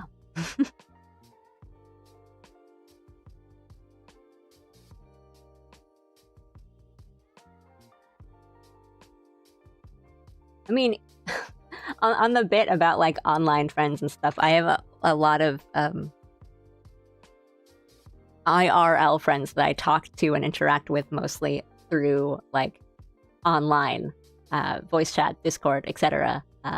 Sometimes it's because like I live far from people and time zones and stuff, but also it's because it's easier. Did you ever see the old clips? I mean, I guess you could probably just watch the original videos. But we had the original Voms trio on Bar Roberu, and he was so good at handling the conversation and feeling out the distance and helping the guests through a little shyness and difficulty speaking. I mean, that's kind of like everything Roberu ever does with a guest and like a collab. Like he is just such a people person. It's kind of crazy. Like, and then I'm like, we're okay. I'll like out myself here. We're the same age, and I'm like, I cannot do that. It's cool to see someone just handle people so well and have that be their like. It's like, I'm so glad you got this job because you are so good at what you do. And I mean, when he does streams with like his Kohai and like even like Robale stuff, it's so obvious how good he is at handling situations. This is just me talking about Roberu now. Situations and right, taking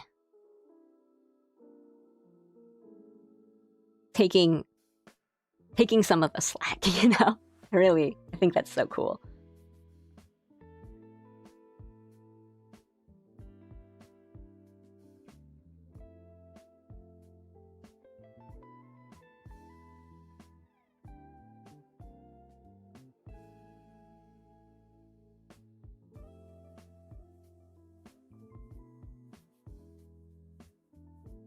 It's more disingenuous when popular people are like, I'm just like you. I'm a little guy who makes music. Like, no.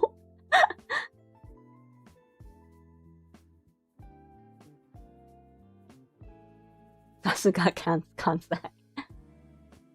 What are your thoughts on Roberu Nightmare? Great or greatest? It's always fun. To be honest, I don't watch a lot of their like collab streams that much. I tend to kind of watch clips and highlights of them.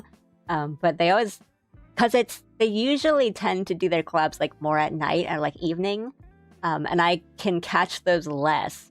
So something that was really nice about Roberu is that he kind of streams around the same time I do, which is like afternoon for me. So if I'm working on something, I can just kind of put his stream on, which is really, really nice. There's like a joke in the Roberu core audience, if you don't know, that a lot of his audience is like moms and housewives and like guys who were like people, guys his age who work at home, and it kind of is true of just like, we're just the people who work at home.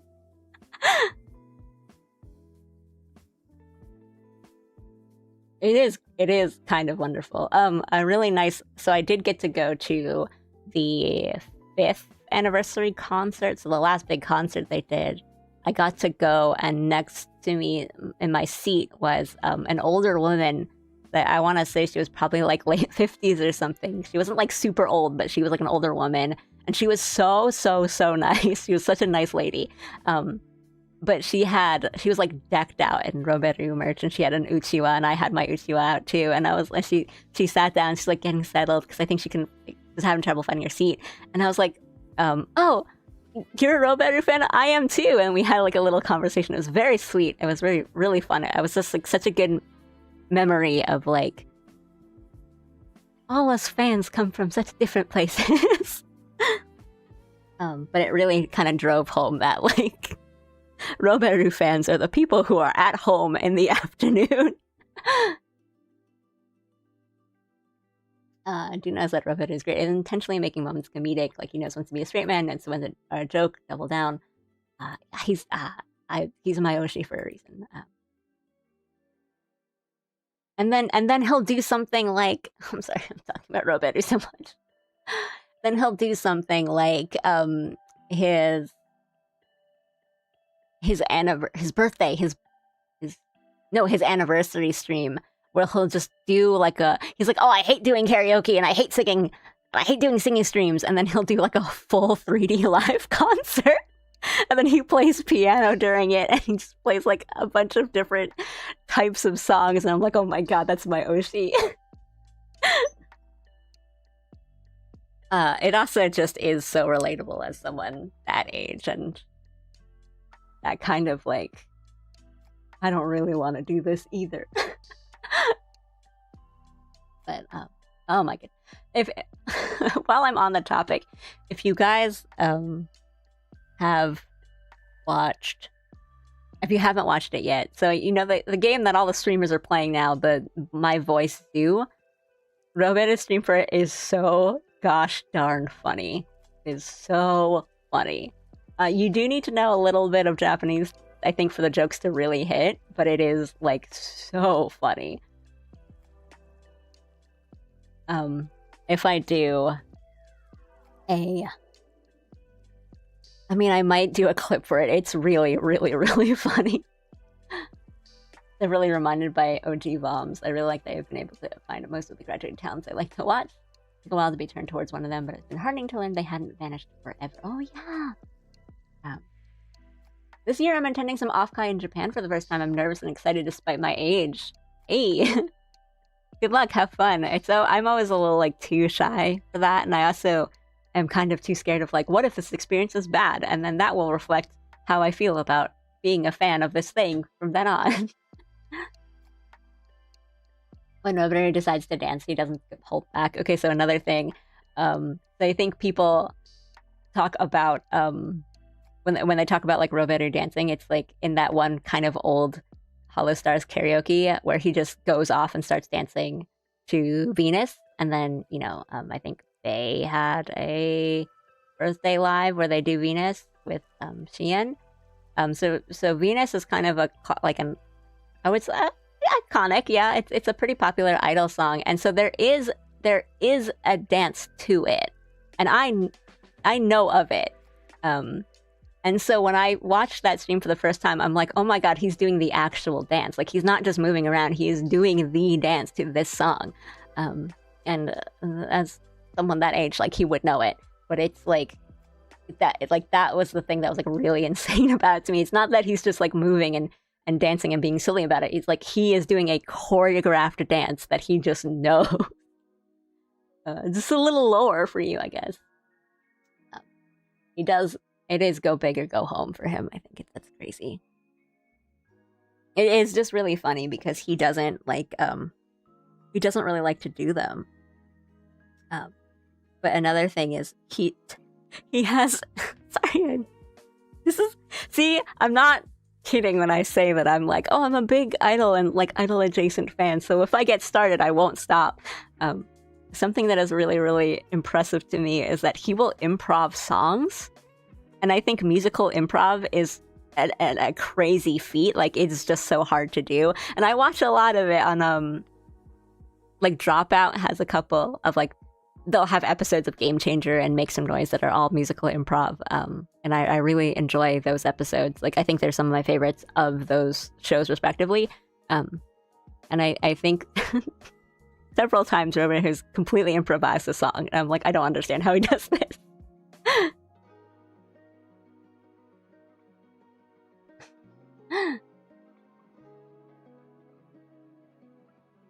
I do have to do 4 clips, but my Oshi. Oh yeah, I remember. I never understood people who could do musical improv. Literally have a background in music, and it's so difficult for me. Jazz people are nuts. It is crazy. It's like such a talent. Just to be able to come up with rhymes and then a hook and like make it catchy, it's just crazy. I know a couple of you guys do watch Dropout and stuff like that. So if you guys haven't seen those episodes on Game Changer and Make Some, I think there's even a category on Dropout for it. Give those a watch. They're really, really impressive and like really, really fun.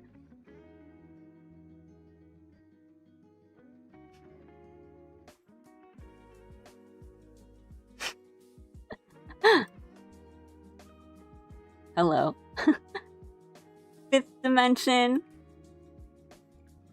Really? I wish I could watch and understand the JP talents, so please keep gushing. It has become a thing of like I kind of only have time to. The thing about being an Idol fan is that you kind of only have the stamina to follow like 2 people.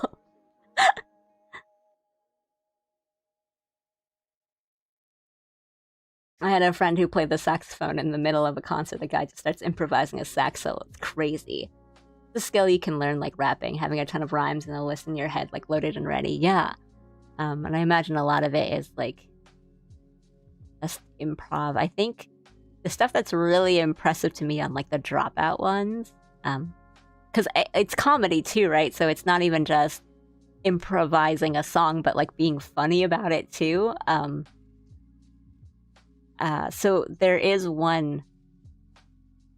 They have a couple episodes that are just musical improv, where like they get a prompt and it's like, okay, do a musical out of it, which is a really good episode, by the way. But there's karaoke ones where they get a prompt, which is in like an artist or a band that exists and a song that doesn't, and so they like have to improv a song in the style of that artist or band or something, and they do a really good job. It's crazy. It's so fun, though. You guys have Dropout. You should definitely watch those if you haven't yet.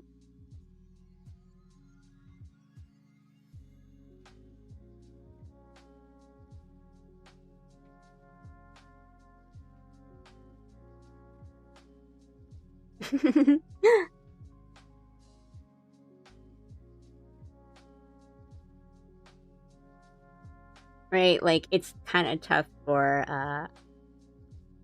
the time zones and stuff because I want to watch more Stars EN stuff, but it's always a little too late or like too early for me to be able to watch them live. So I just watch the VODs of certain things, and I can't watch the VODs for everything. A lot of battle streams I have to watch VODs for.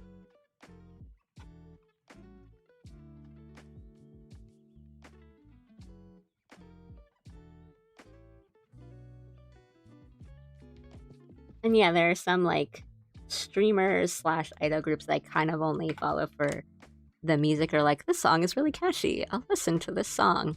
I don't really like follow them.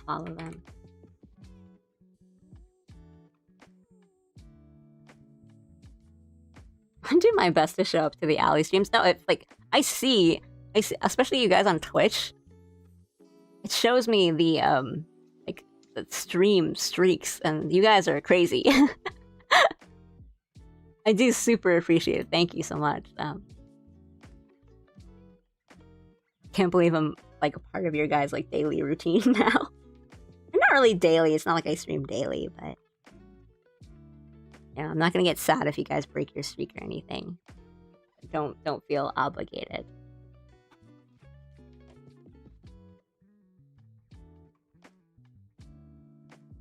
Sometimes it is fun to talk to someone.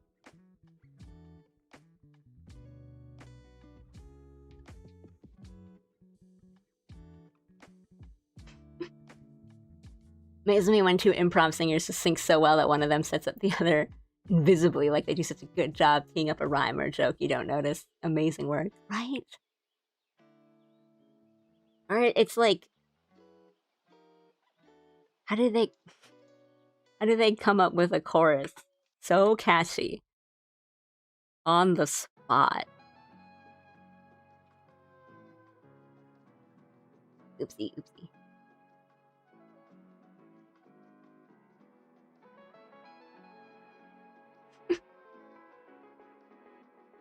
There's what? Who? I don't know what you're talking about. Wink.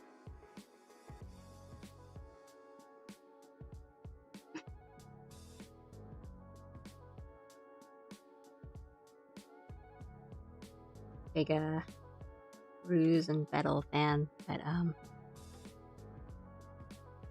that Shiki Katagami guy is really fun to listen to sometimes. Wink.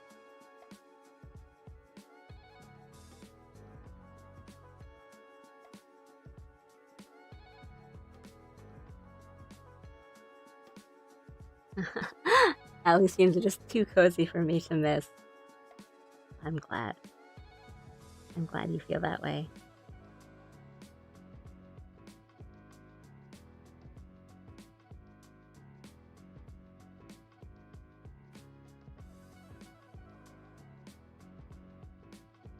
Yeah, that's what hands look like.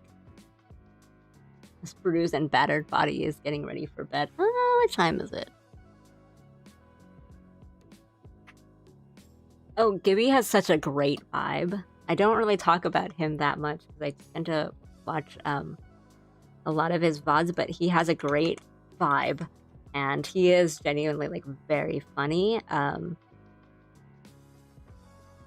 think a lot of his special streams, like, so I have said this before, like way earlier, but the thing about Gibby is I think his streams are so good and like so funny that I wanted to make clips for him, but I haven't done any because I can't think of anything I could possibly add to make it funnier. Flayon. Akinex Flayon. If you guys like visual novels and stuff like that, like Flayon is good to watch because he is really into that kind of stuff. Like I think I started watching him because he was playing like Tsukihime on stream. I'm like, how did you get perms for Tsukihime? But I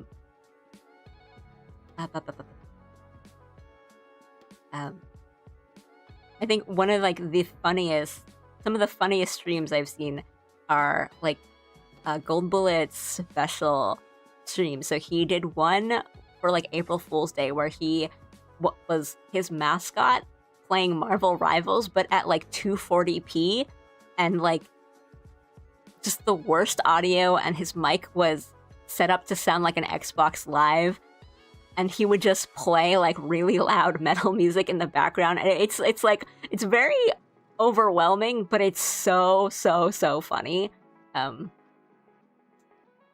And he did one for 4th of July where he just had a bunch of like America gifs and like bald eagle gifs all over the screen, and every now and then he would flashbang the stream with like a literal flashbang and then an eagle cry and then an eagle like gif swooping down for 4th of like as a 4th of July stream, and it's really funny. But it's like there's nothing I could possibly do to add to this. And he does a lot of things that I think it is worth watching the stream for, and not just like a clip or in that he does like a lot of work with his assets, for example. So he streamed like the Peppa Pig game, which I know a lot of streamers have done, and it's really like it's honestly kind of funny. Certain parts are really funny. But he had like a PNG tuber like Fugi of him as like a Peppa Pig character, and then he would shrink down his model and put it into the game. Like he just does like some really fun stream element like type things. I was gonna say stream elements, like not that kind of stream elements, but he does things on his stream that are really just kind of inventive and funny. If you like that kind of stuff. It is. It was a really crazy stream, but I was like, oh, this is so well planned. Yeah, the narration and the voice acting. I'm just surprised because like a lot of those visual novels are quite intense.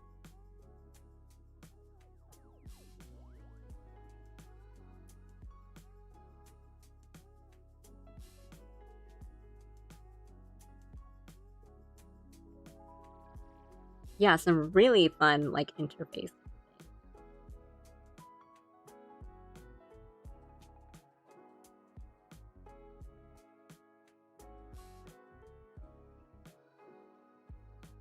Yeah, that's how hands look like. That's what hands look like. Don't at me.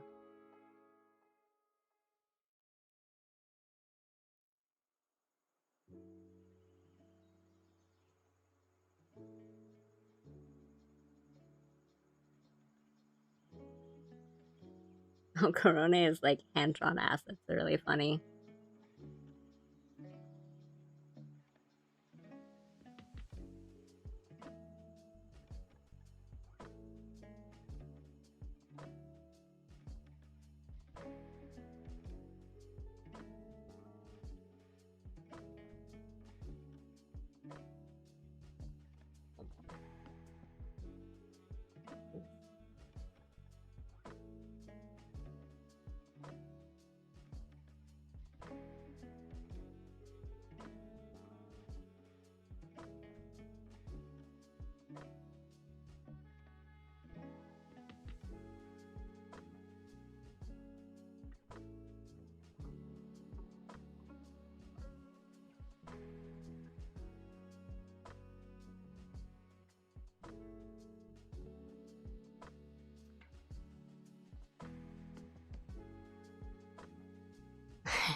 And looks weird. AI Alley confirmed. Don't even get me started, man. I hate that.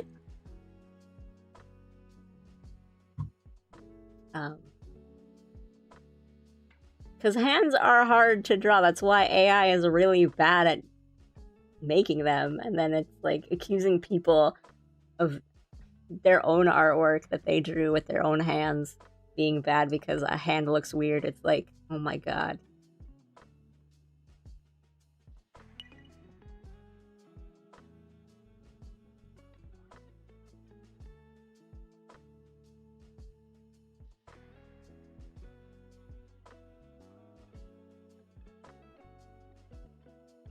It really grinds my gears.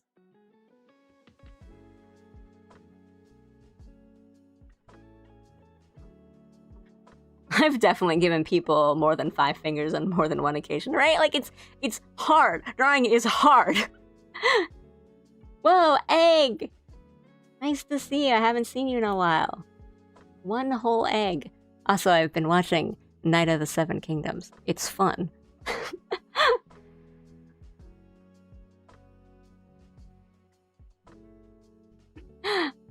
Gibby had a Kirby Air Rider stream I liked that was mostly to the Chill Zatsu, but he did it in his 3D model with chilling on the grass with a Rick and a cowboy hat. That's so cute.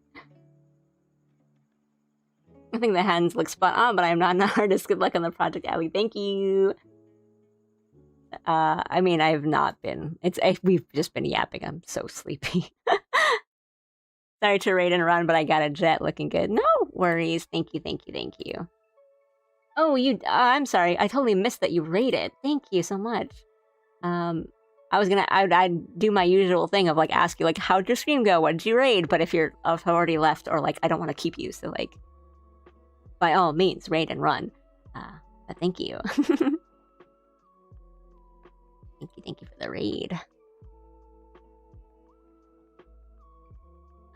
Sorry. Oh, I missed this. Are you planning on doing any short animated ones for Chinese New Year, Valentine's Day, or birthday? Do you mean like an animated, like anything, or like a specific thing? Because I'm thinking about something, and I can do it if I really haul. But I would like to do like a birthday animation or something, and then I have things to do. when the Game of Thrones series ended so badly, I was relieved I wouldn't have to watch it. But now everyone's saying Night of the Seven Kingdoms is good. I'm really enjoying it. I think it's a fun time. I think if you've read like The Hedge Knight, which by the way I haven't, I'm just surrounded by people that have read them, and also my husband's a big fan. And I know he read it. And he is telling me that it's pretty accurate and like the casting is really well done. So I think if you read the short story and you liked it, I think you will probably enjoy Night of the Seven Kingdoms. I am having a fun time watching it. I'm enjoying it, and I wasn't like super into the like Game of Thrones series. And I think it doesn't really feel like that at points in a good way. It just sort of feels like a nice fantasy thing. But this is also coming from someone who I watched the Fallout TV series without knowing anything about Fallout, and I was like, this is a fun show. And I know some people who played Fallout are like, the show is like okay, it's a little disappointing if you're a fan of the games. And I'm like, oh okay, but no, whatever. But years ago I was like, summarize the Dunk and Egg stories, and I was like, oh, that sounds fun. And I think the show is equally fun. Oh my god, it's Allie! Hi. Like an animated anything, I remember last year, it's something for your birthday. No pressure. Yeah, I ended up scrapping that thing for my birthday because I did not like it by the end of it. But I want to animate something for my birthday. Also because it's been like a year and I've had the same opening and ending animations, but I know people like them, so I don't want to completely change them, but it's fun to animate sometimes. Television.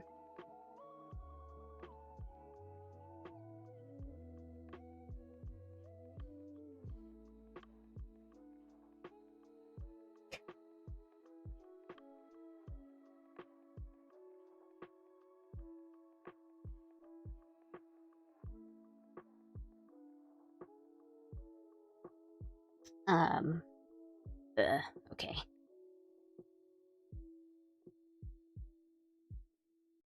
Check a couple more things.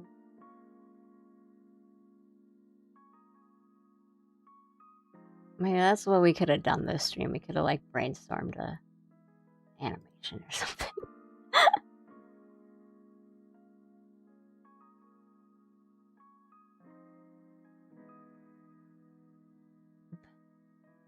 Oop.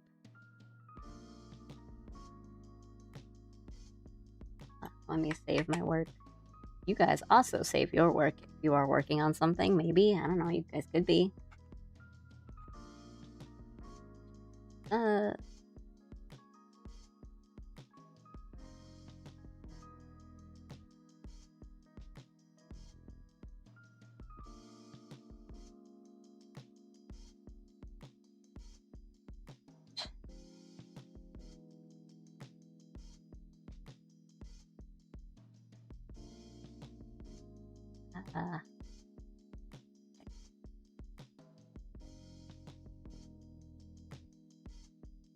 I'm working on eating this dinner.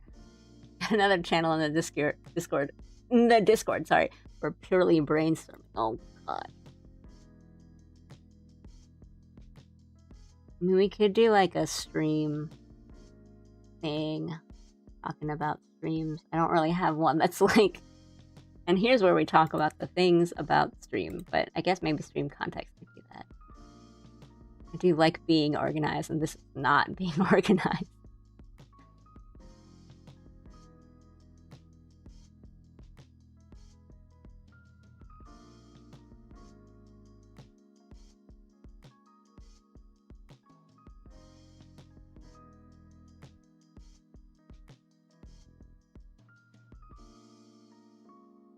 Animation is such a crazy thing. The last thing I did, I was even close, was playing around with the Paint animation version in the early 90s when I was a kid.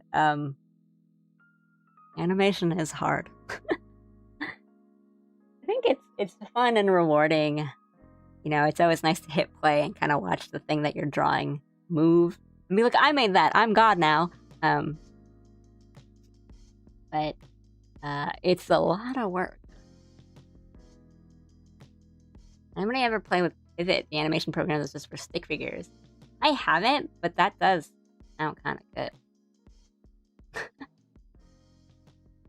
I do have classes in the morning and my body desperately needs some rest. I'm afraid I'll have to take off here. No worries. I will probably sign off too. I'm just kind of like stalling for time at this point. Not really even stalling. There's nothing I'm stalling for. It's just like, I'm just like so out of it. In the most non-parasocial way possible. Thank you for making my nights better. Aw. You're welcome. Thanks for coming in and always chatting with me. Having a good time. Hope you get some rest. Rest your mind and your body. Best I did was a tiny ball bouncing around the corner of my notebook. I mean, that's still animation, and that's hand-drawn animation, so props to you. That's still something. Awesome.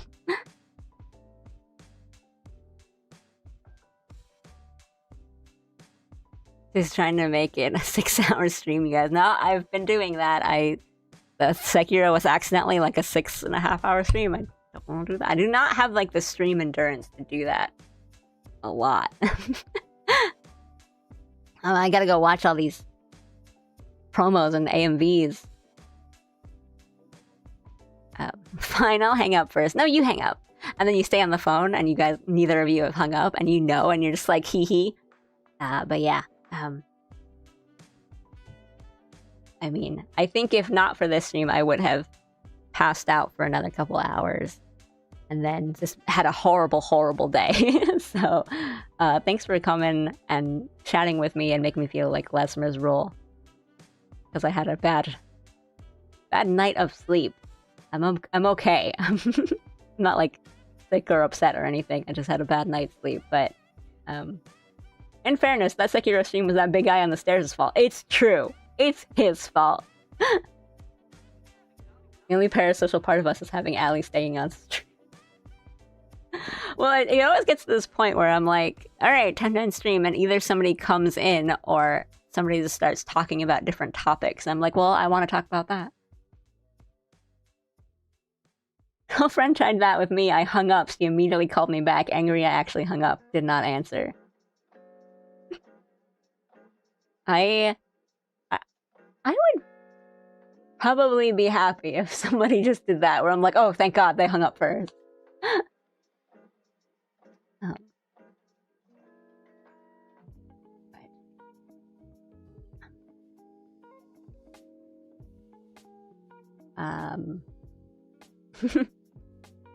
Chain to Ogre before you have all that stuff.